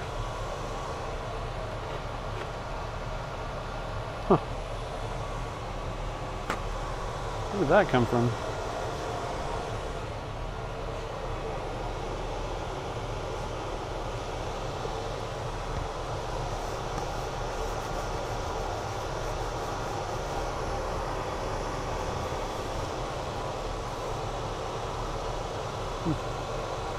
Okay. So, what did you say? Cigar and what's Devon clock? I'm not sure what that one is. JP's asking, do I prefer a CA finish? I mean, I guess in general, yes. But what I was saying before is, if you got a hybrid, if you got wood and resin, it looks better if you put a CA finish on, because Otherwise, trying to just polish, and even these little things that are cast in here. Same thing with like the glitters, you know, those like the long tinsel glitters and stuff. The edges don't polish particularly well, so it's better to just kind of seal that up. So a lot of times, if there's junk that I put in there, and definitely with wood, I like wood and resin. I like putting a CA finish on. The thing is, if you tried to just buff this up, the wood's going to be dull. I mean, you can get it only so glossy, you know, looking. But no matter what you do to it, it's gonna look dull next to the resin. So, you know, in most cases, I mean, realistically, unless I'm being kind of lazy, I'm gonna put a CA finish on stuff like this. Where you don't need one is if it's just full resin, you know, that it's just you're doing like a color swirl resin blank or something like that. Then, you know, no, I don't. You don't need to. I'm just gonna polish it. Where'd my 400 grit go? There it is. All right, so just knock down the ridges with my 400 grit here. Get this nice and smooth. First step to a gloss finish is you have to have a flat surface. You got to have that nice and smooth. Otherwise, the reflections, or you know, the light reflection is going to be all kind of weird. It's going to bounce off in different directions. So you want it nice and uniform, flat surface, smooth. That will give you the best gloss. Then it's just a matter of progressively, you know, polishing the blank, getting rid of the scratches. We got a few kind of shiny spots here, a few divots. Actually got a good divot right there, but I think it'll be okay. Might have to put a little bit more. I think I'm gonna actually have to put, like, sand this down. So I'm kind of aggressively sanding this because I want to go back and put more CA finish on. Got a few low spots that I don't think are going to come out with me just sanding.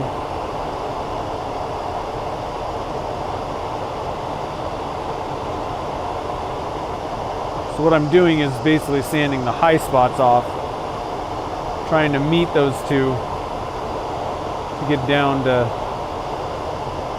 surface down to the low spot. I don't think that's going to happen, but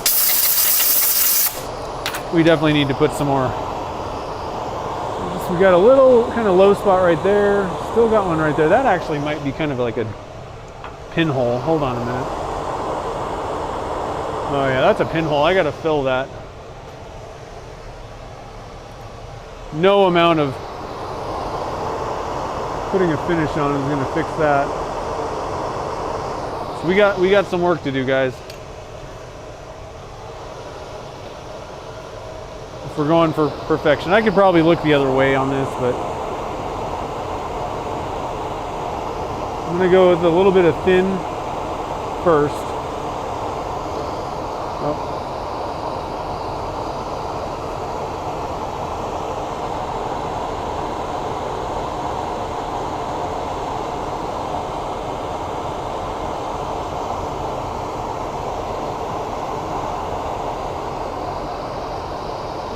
Try and get that down in there a little bit, and then we're going to come back with some thick.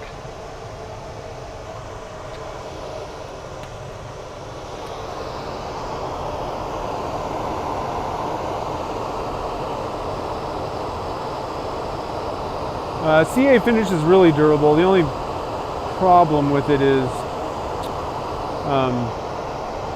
acetone will dissolve it. So it doesn't hold up to, you know, certain chemicals, but as far as being, you know, protective and like durable in the sense of like taking a beating, it's actually really, really durable, especially for how easy it is to put on.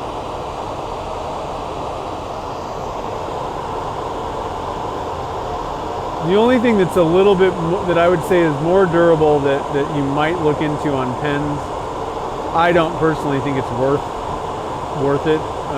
CA finishes are faster for me. to get applied. But I would say that UV resin is probably more durable overall, and it's also chemical resistant. It's like basically putting like epoxy over top. So, but I mean, it's a pen. You know, I don't really think that it's that necessary. CA finishes are a little bit more repairable too. So, for pens anyway, I really think CA glue is kind of the way to go if you're putting a finish on.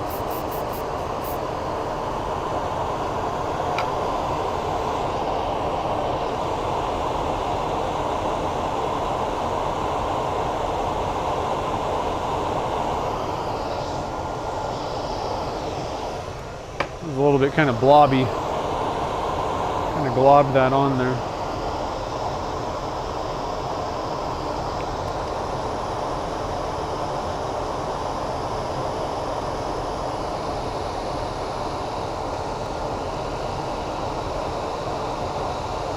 Oh, click pen. Oh, I see. I see. I still don't really know what a Devon click pen is, but I haven't seen that one. Yeah. I'm gonna have to actually kind of go up. Might actually have to kind of trim this with the tool.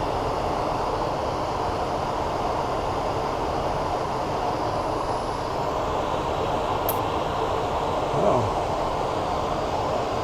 Let's get this thing tightened up a little bit. How about that?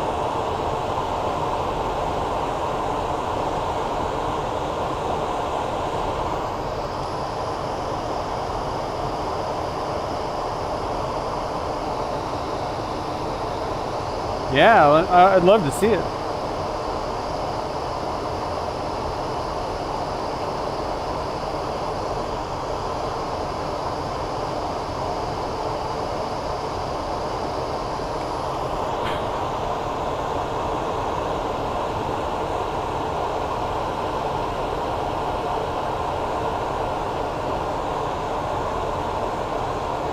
All right, I'm just gonna take the tool to this because I think it's gonna be easier. So just kind of smooth that out.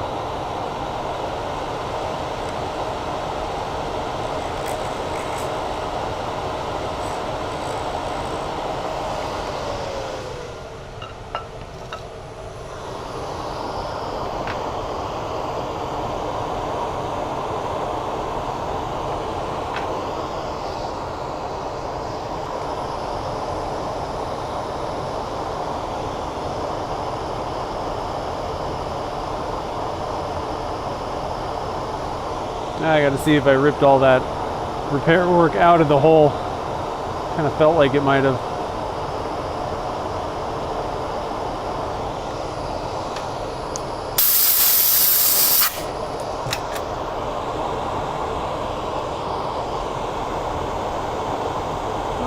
No, I think it's filled. I think we're good. Still got that little pit right there. Other than that, I think we're good. Alright, so that actually also might be a little bit of a pinhole. I think we're just going to start with a piece, with a blob of thick. This time I'll try not to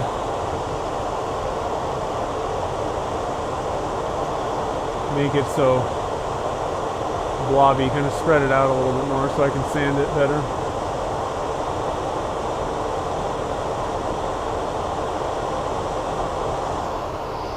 You can kind of layer up a little bit if you need to. You know.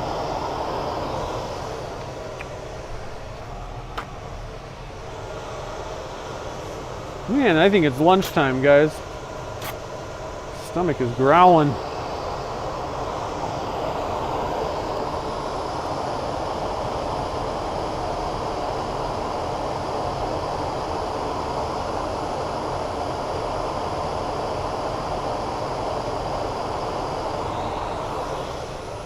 I'm gonna get a fresh 400 grit. I think that thing's seen better days.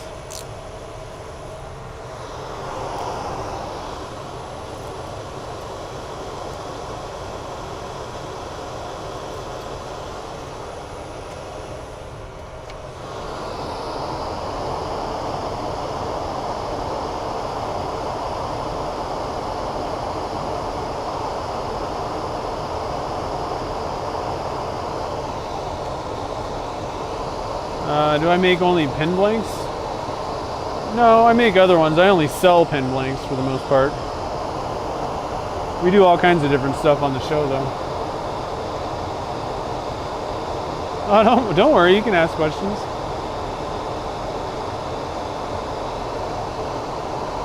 I don't mind if I see the questions. Sometimes especially on the casting ones, I don't really see a lot of questions.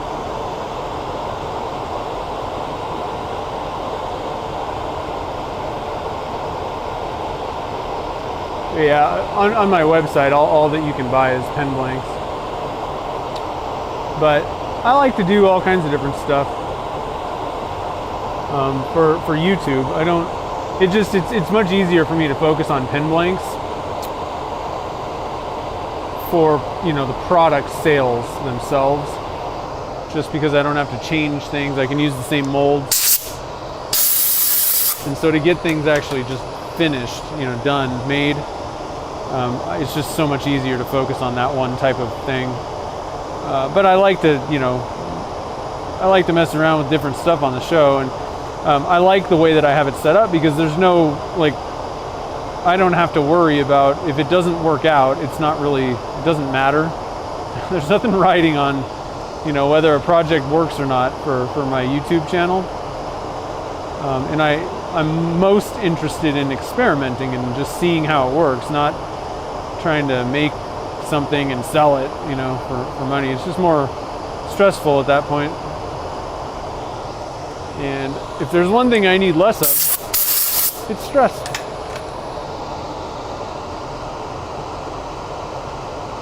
Oh, is it? Yeah, it gets late over here. Over in the UK, I'm guessing.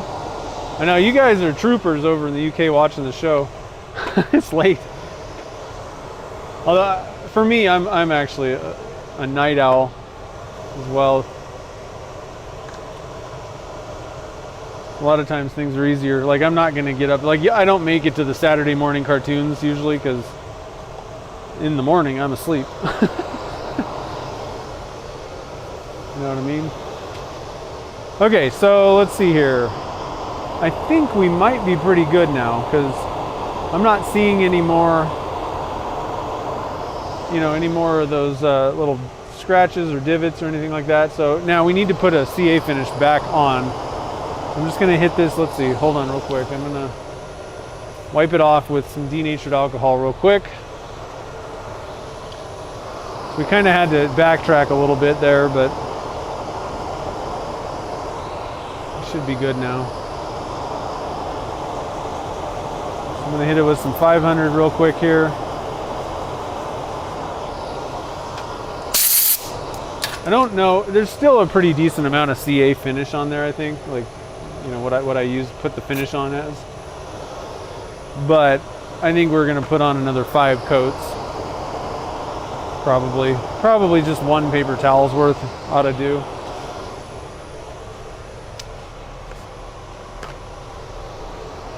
But we got to kind of redo what we did there, because that's why it's best if you can take care of any divots and stuff early on. You're just kind of better off down the road. Having to do all these repairs at the end after you put the CA finish on usually means that you're going to you're going to have to put the CA finish back on at the end there. So you lose time. I didn't see that that pinhole. I thought it was just a little divot. Oh, you're in Africa. Okay, cool.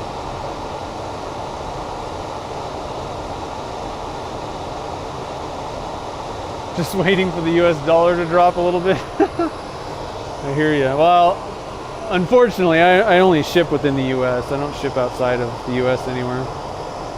That was another thing that I did at one time, but it caused so many problems that I had angry customers. And it wasn't my fault, it was just the shipping. Packages got lost, or people hated the taxes. So I just decided it wasn't worth it. People get mad, but there's not much I can do. You got unhappy people either way, but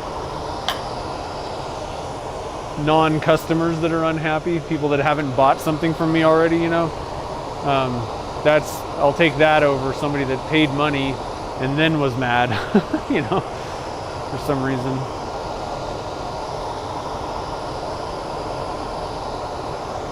Alright, so this thing's looking pretty good though. You can buy some of my blanks at Turner's Warehouse, and I'm pretty sure they ship worldwide. I got some mini pine cone blanks there, some glitter blanks, and my the silicone molds, the burl molds, the faux burl things. Those are actually going to be they're going to carry these at Turner's Warehouse as well soon, and I'm gonna, you know, these guys. So that'll be kind of fun.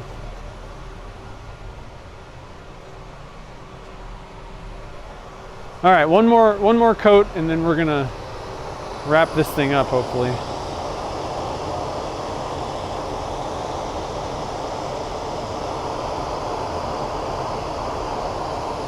Nope, that was not a very good coat. We're gonna put one more on.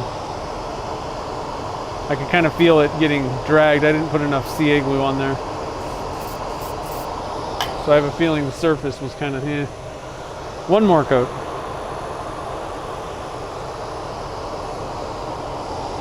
Try and finish on a really good coat. Nice and even, smooth.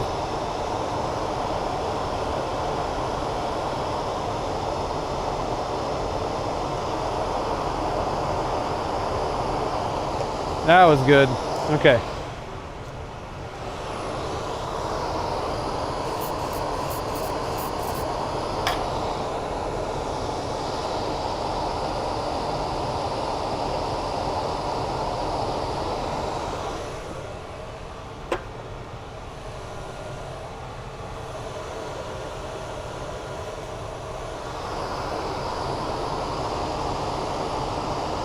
Yeah, I know, and it costs so much. I mean, the shipping cost, you know, like that you pay like the post office is ridiculous. And then so many countries have to pay an import tax, and that's ridiculous. And everybody always asks me to, like, you know, call it a gift and do whatever. It's not a gift. I'm running a business here, so I'm not comfortable with messing around with customs stuff. So that was part of the reason why people got upset, but I'm just not willing to mess around with that. So it's not worth it to me to, you know, make one or, I didn't have that many international sales in the first place, but, you know, so there's taxes, there's costs, there's all this stuff, and then they got lost a lot of times, and I was just like, I'm done. People were just not happy, and I wasn't happy either, and it was out of my control, you know, all this stuff. It's not like they got the product and were mad because it was a terrible product. It was because of shipping. That's totally out of my control. It's just, it's frustrating, you know. And I mean, I'd imagine with the cost of fuel going up and all this stuff, international rates are probably going to go sky high now. Where did I lost another 400 grit. Jeez. I don't know how I lost that. There it is. I found it. Don't worry. Alright, so we'll just smooth this guy out. Hopefully there's no divots this time. If there is, I think we're just going to push forward and move on, because I got to eat some lunch at some point. But this thing, I think it's going to look pretty good. That's why I'm like, I'm going to give it my all here, you know.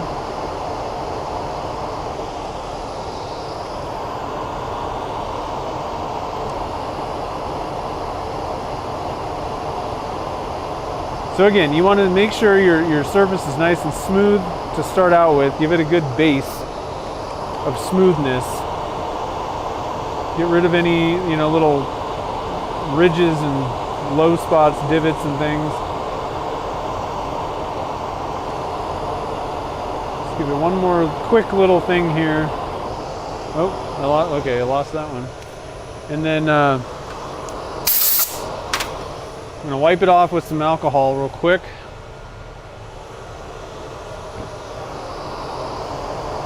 Again, I've never had any issues wiping off, you know, CA finishes with denatured alcohol, but water may be better. It's not going to dissolve the CA like acetone will, but I don't know. It's up to you.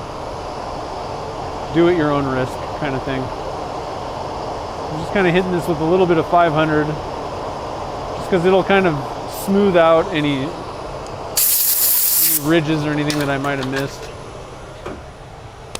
And wipe it off one more time with some alcohol.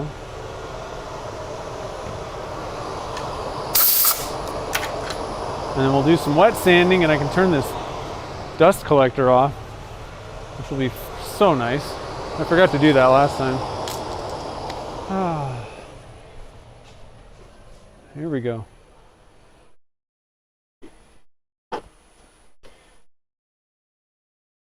Oh, my dad's listening to some oldies, I think.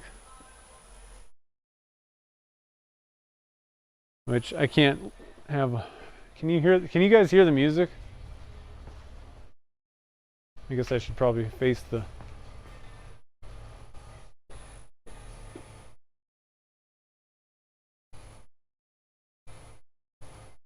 You guys hear anything back there?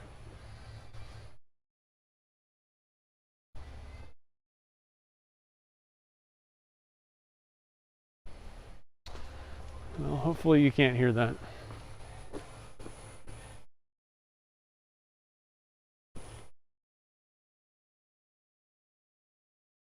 Can't hear it? Okay, because that'll be a quick demonetization.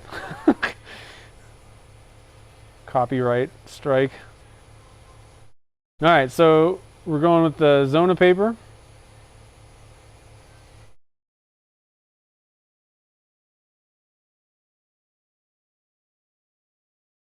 Uruguay's post office went on strike? Oh, man. Yeah, I had a pretty high dollar. That was another thing. I had a pretty expensive order. Just get flat lost. I forget, where was it going? It's kind of a shady deal. They ordered, this was a while ago. Like, I wouldn't even do this stuff anymore. But they ordered the, what are they called? The mod box kind of things for like e-cigarettes or whatever, vaping. Blanks, and it was like a ton of blanks, and I think that one got, I think it might have got totally lost, and it was like, I don't know, it was like an $800 order or something like that, maybe more. It was crazy. All right, so that ought to be probably pretty good. I'm gonna stop this and just kind of look at the surface real quick.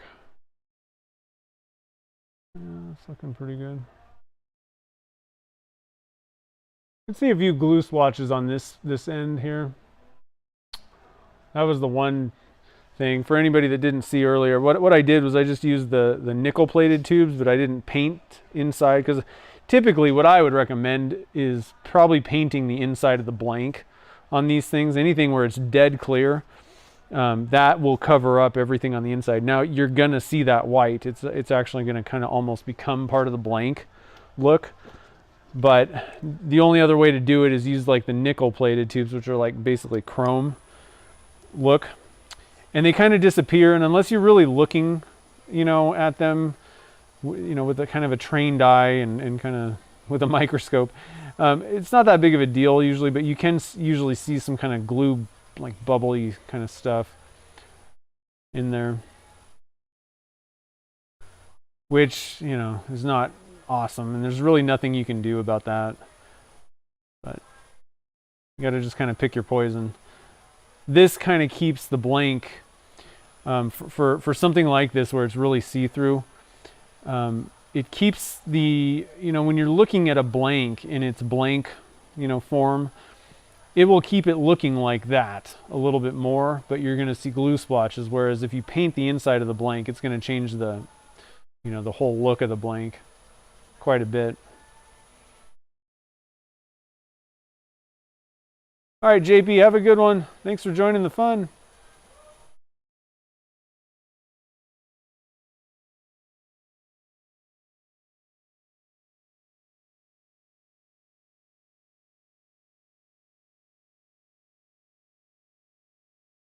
Okay.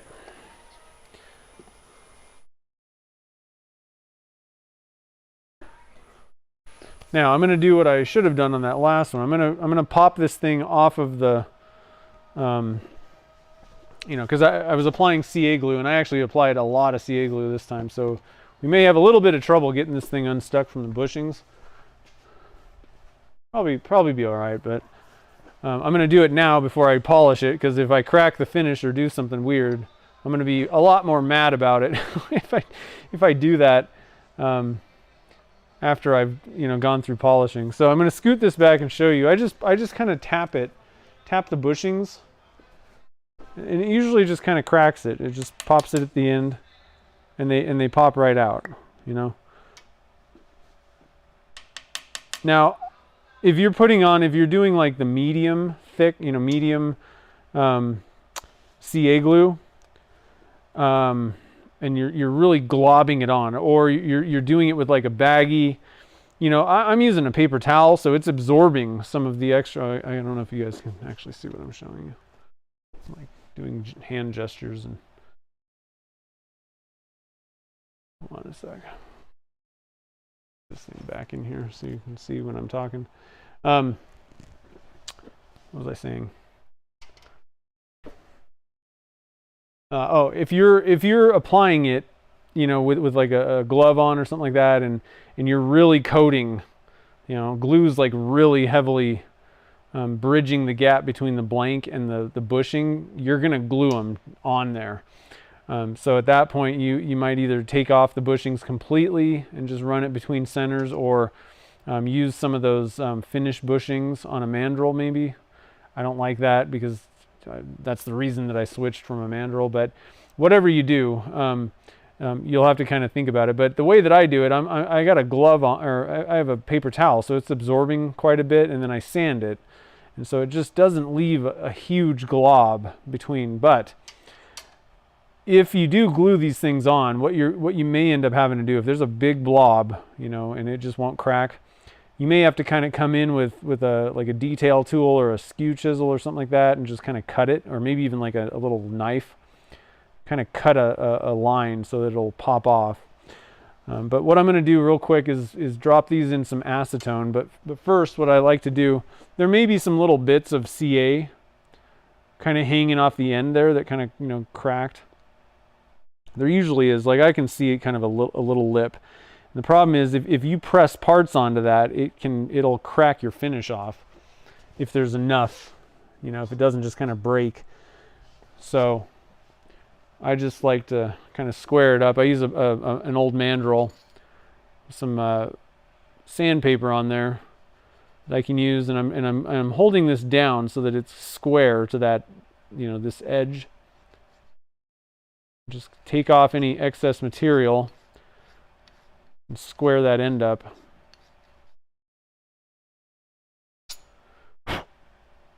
That's looking good. And I look to make sure that there's like, I've sanded it, the whole edge there. That'll also just make your parts fit, your components fit together nice and square and good. All right. We got that squared up and we don't have any excess material. Now what I'm going to do, a couple different ways you can go. Like you can just kind of make sure that there's no extra material kind of hanging off of this, or you can use acetone. I think we'll be good if we just kind of, I'm just making sure there's nothing when I put this back on, because I'm going to use these again, just don't want to make sure there's no junk hanging off.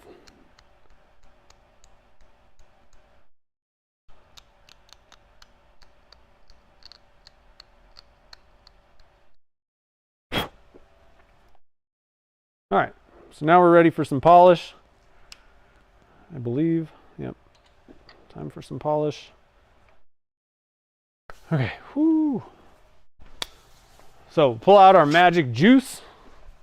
The juice is loose. Get some paper towel pieces.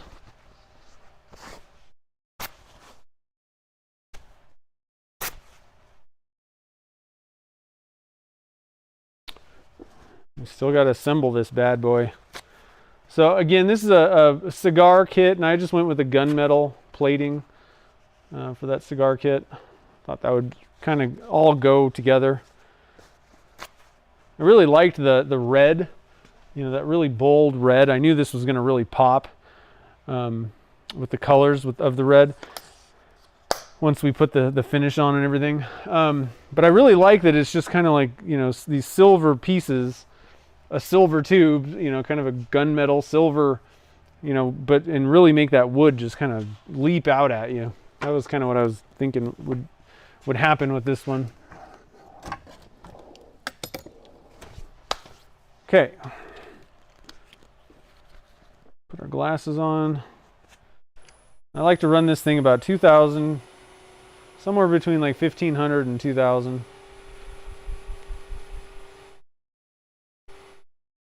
So we got step 1.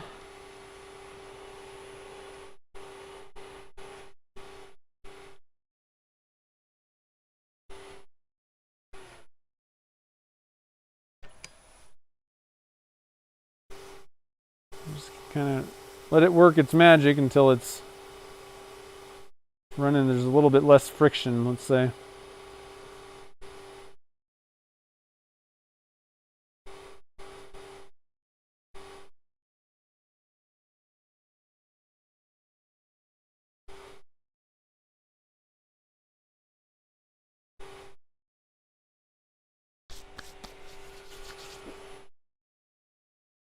Step 2.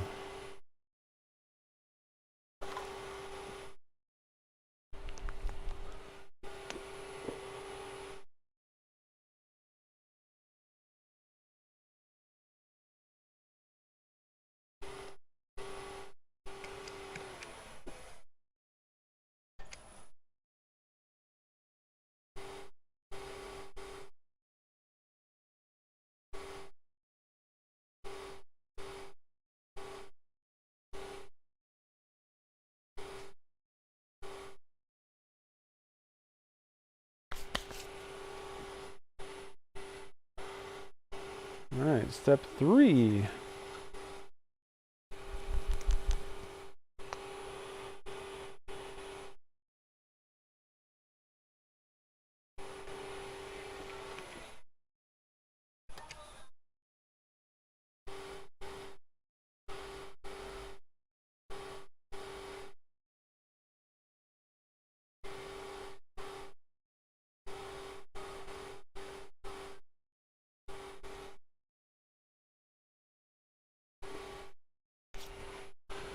Okay, step 4.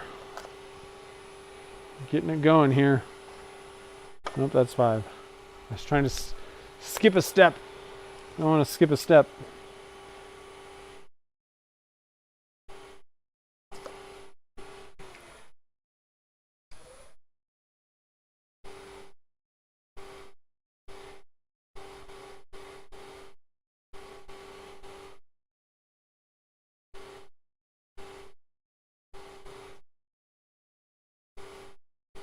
Okay. Now on to step 5. Whew, we're getting there, guys. Who's ready to see this thing finished?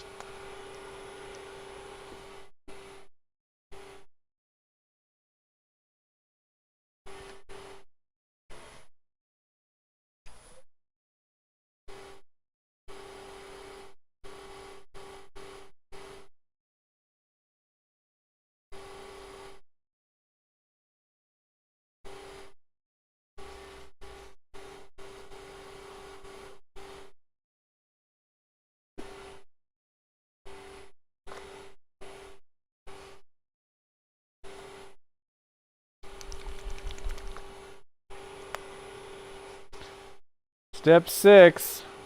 We're almost there, guys.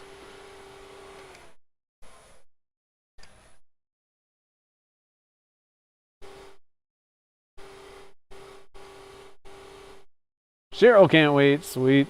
I was getting a little worried. I was like, oh, maybe they shut my stream down. So you can hear that music.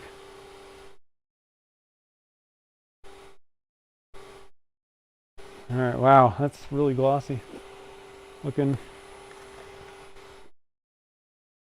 Oh, smack that thing. Here we go.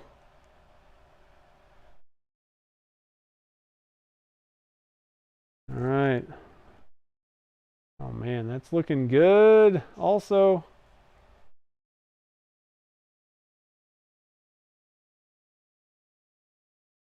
Okay, time to assemble. Let me get the assembly stuff set up over here real quick. I cannot wait. Just get this thing set up right like that. Move these guys out of the way. So these will be going in the mystery boxes, guys. There's only 9 blanks, so I still have some things left, so I'll probably make another one to make sure there's enough for the mystery boxes. I know it's not a mystery if I tell you guys, but half the point of the mystery boxes was to get you guys stuff that we make on the stream, you know. And then I'll toss in an extra. In some cases, we don't have enough blanks, and so it's a mystery who's going to get which thing that we made.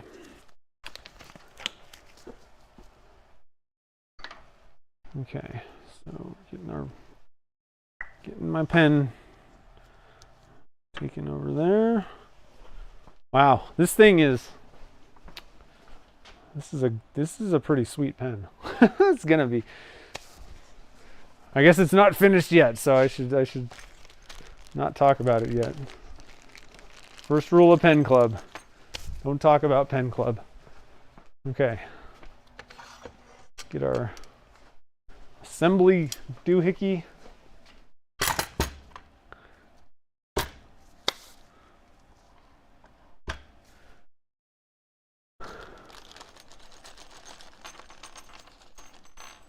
And I got this kit at Turner's Warehouse. Where else? You guys probably knew that though. I got my.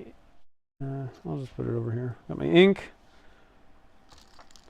Let's see, we might have a few things to put together. No, maybe not.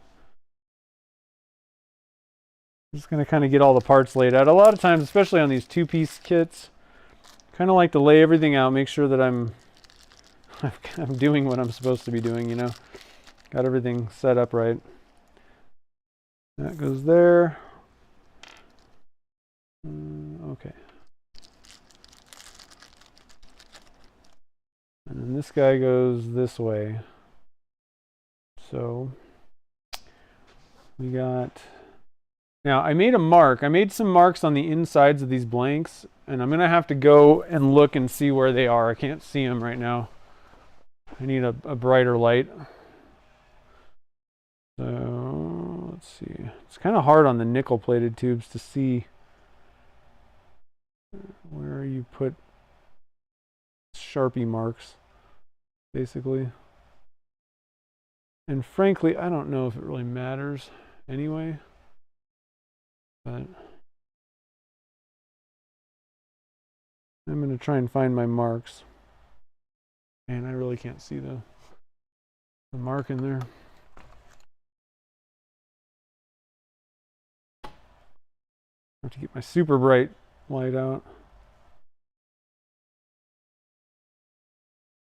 Maybe right there.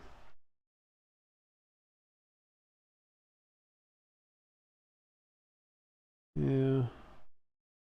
I don't think it really matters. Anyway, I'm looking at this kit. So what I was looking at is I put some marks inside the blank so that I could line up, you know, what direction, orientation. But I got to be honest, I don't really think it even matters. that much how I do this, you know, where it's located. But I did find the mark, and I think I have a pretty good idea of how this was laid out anyway. But in this case, I don't know that it's that important. So let's get kind of zoomed in here a little bit better. How about that?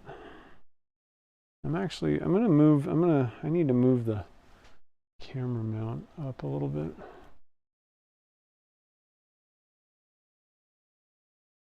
There we go. Now we're centered. That's the way to do it. Okay. So let's go with this guy first.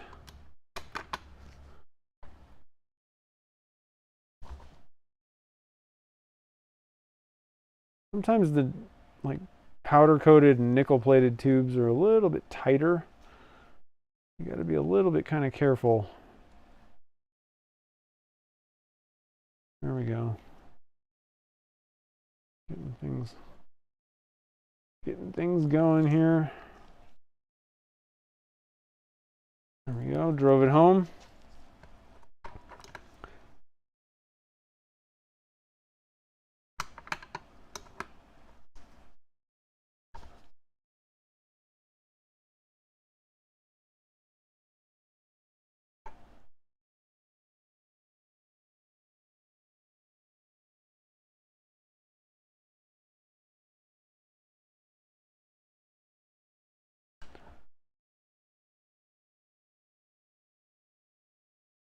Okay. Got the front half done. We'll drop this guy in there, and the transmission part goes right here.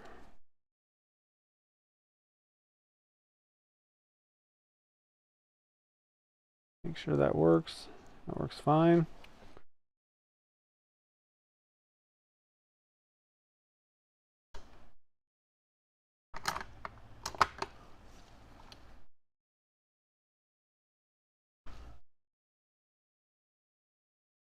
Okay, that part went in great. All right, so now we need to figure out. Oh, I was a little bit wide on that part, huh?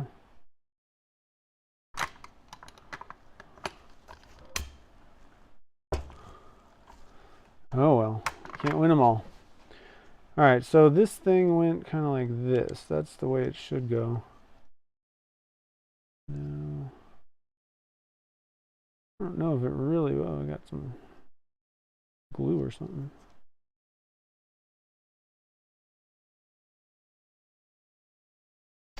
I don't know if it really matters how I do this, so I really like that as the front. So I think we're just gonna drop the, and it'll cover this even, that's even better. So I don't really like that part. So there's just a little bit of resin right here, although that could be cool looking. It almost looks like it's cracked. So I'm just going to cover that up with a clip. Don't even have to look at it anymore.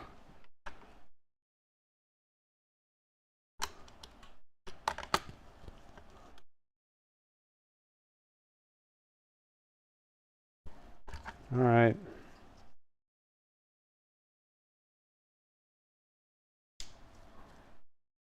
There we go. Wow, man, what do you guys think of that? Can you even see it? It's kind of dark. Let me get a light real quick so you guys can see, because this thing's, woo, it's a pretty nice pen. I really like, I don't know, I like hybrids. Hybrids always kind of work well, almost no matter what you put in it or anything, you know, any of that stuff. Let me get a light up here so you guys can see what's happening. Oh, what happened? My light dead? Okay, I guess my battery's dead. Hold on. Hurry up and wait.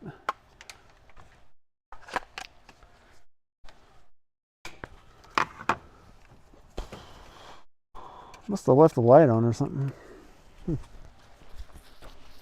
was working earlier today. There we go.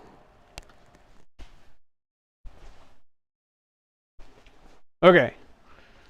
Now you should be able to kind of see this thing.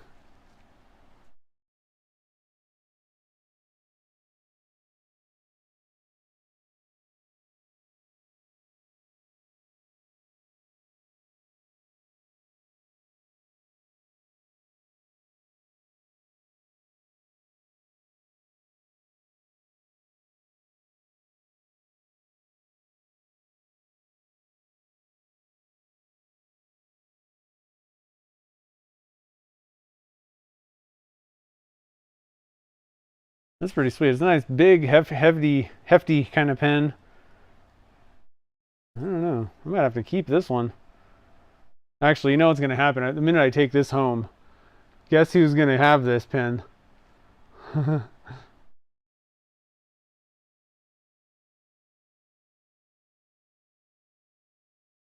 Yeah, I really like the gunmetal plating. It just, like I was saying, it just really makes that red just the centerpiece. You know, nothing else is really taking over. The little chunks, you know, you can see them. And because the light is kind of, you know, they're round and there's weird stuff going on. So that like pops out. But you almost don't even know exactly what's going on. Like it almost doesn't even, I don't know, in a way, it doesn't really capture your attention. Where I think like, you know, the pink or the green, some of these things might, I don't know, it all just kind of blends in on these too when you look at them. Your eyes just kind of defocus almost. You can't really pick up what the stuff is. But it works well. I don't think that, you know, most people would really have a problem. I don't know. I just don't really think that the tear out issue is really that big of a deal. You know, you might have to fill a few little kind of dimples here and there, but a little bit of glue splotchage down there. I wish it was a little bit more covered by some of the stuff, the tube confetti. You don't really notice it so much up here. Definitely even better if you could really get that filled in between your wood chunks. I mean, this would be pretty killer, you know, if there wasn't any areas missing that stuff. So I'm pretty excited about this. This turned out pretty good. Pretty good. Jake's here. What's up, man?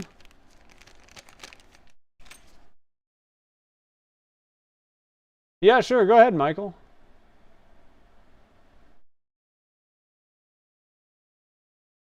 All right. There we have it, folks. We made it through. Again, the blanks are going to be going into the mystery box, folks. This one I ended up leaving long because I didn't want to cut off the green. But we got a couple different ones of those. I'm not sure which way I'm going to go. I'll make one more of these. There's only 9, and we got 10 mystery boxes. So, but I'll be saving those for those. Again, don't forget the SoCal Turner's Expo is coming up July 2nd and 3rd in Anaheim. So make sure to get your tickets, and you can save 20% on your tickets by using code MAKER20. For that, they gave me that code to kind of share with everybody, so that you can kind of get some discounted tickets and get out there. It'll be pretty fun. I'll be at the Turner's Warehouse booth casting some stuff. There's going to be giveaways. Chad's giving away keychains, you know, so first come, first serve on those, I'm sure. We're going to be casting some faux burls and then doing the recasting and making a blank. And then we're going to do one of those each day at the booth, and then we'll give away that blank. So I think that should be pretty cool. That's a pretty nice blank. What was the other thing? Oh, and we're going to maybe try to do live streaming of that. You know, when we do like the demo part, it'll be pretty quick. I don't think it's, you know, it doesn't take that long to cast a faux burl. But we'll probably do a little bit of live streaming and stuff like that. So keep your eyes peeled over that weekend to see what, you know, live streams come up. And then we'll probably do some other types of stuff. Chad was talking about I need to ask him about that. Talking about like a Q&A thing. I don't know if we're doing it there or somewhere else. So whatever. But it should be a pretty fun weekend. So there's a link down in the show notes to the SoCal Turner's Expo website where you can get that. And again, Maker20 is the discount code. And then there's links to a lot of the products and things that we used on, you know, during this show, like the carbide tools and all that kind of stuff down in the description below as well. So, yeah, the Midwest side. Oh, and a new job. Yeah, I know it's kind of hard to get across the country. I mean, that's the problem that I always have. That's why I'm like super excited when, anything happens on the West Coast, particularly because, obviously that's where I live, but we just don't have events, like, I mean, there's tons and tons of woodworking and turning and, whatever kind of shows, all across, the eastern side, even Midwest and all that stuff, but there's really not that many. And so I'm pretty excited about this one. If you're on the West Coast, I highly recommend coming out if you can. Dave Porter's here. What's up, man? And Stephen Crawl. Cool. Nice. It's dinner time there. Yeah. Yeah, Cheryl. There's no more. There's only 10 spots for the mystery boxes. Unfortunately, they're all filled right now. CompuBear,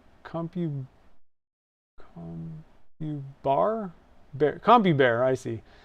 It was mentioned that you got the magic juice last month and you like it. Nice. Yeah, that was the thing. I was seriously skeptical when I was like, a lot of people were talking about it and whatever. And I was like, okay, I'll try it. Let me see how this goes. And I really was skeptical about it. I was like, I got a method that works, great for me.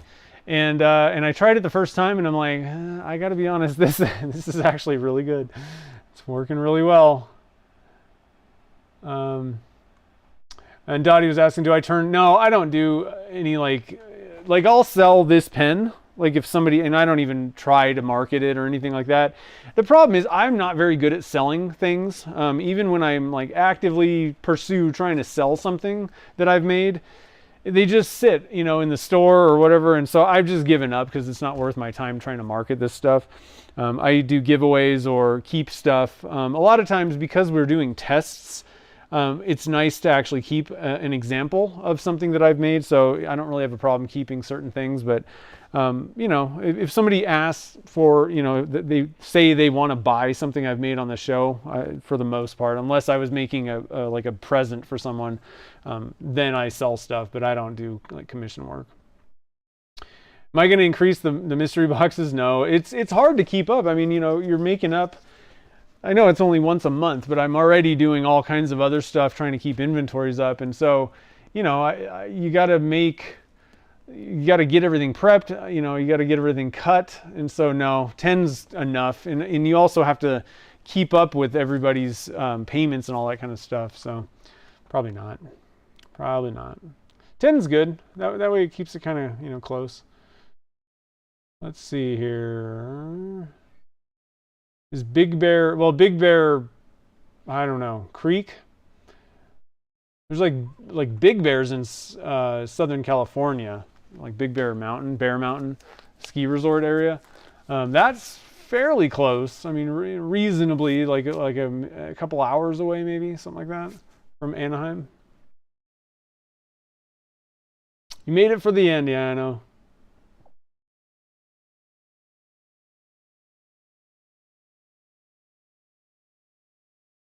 All right, so let's see here.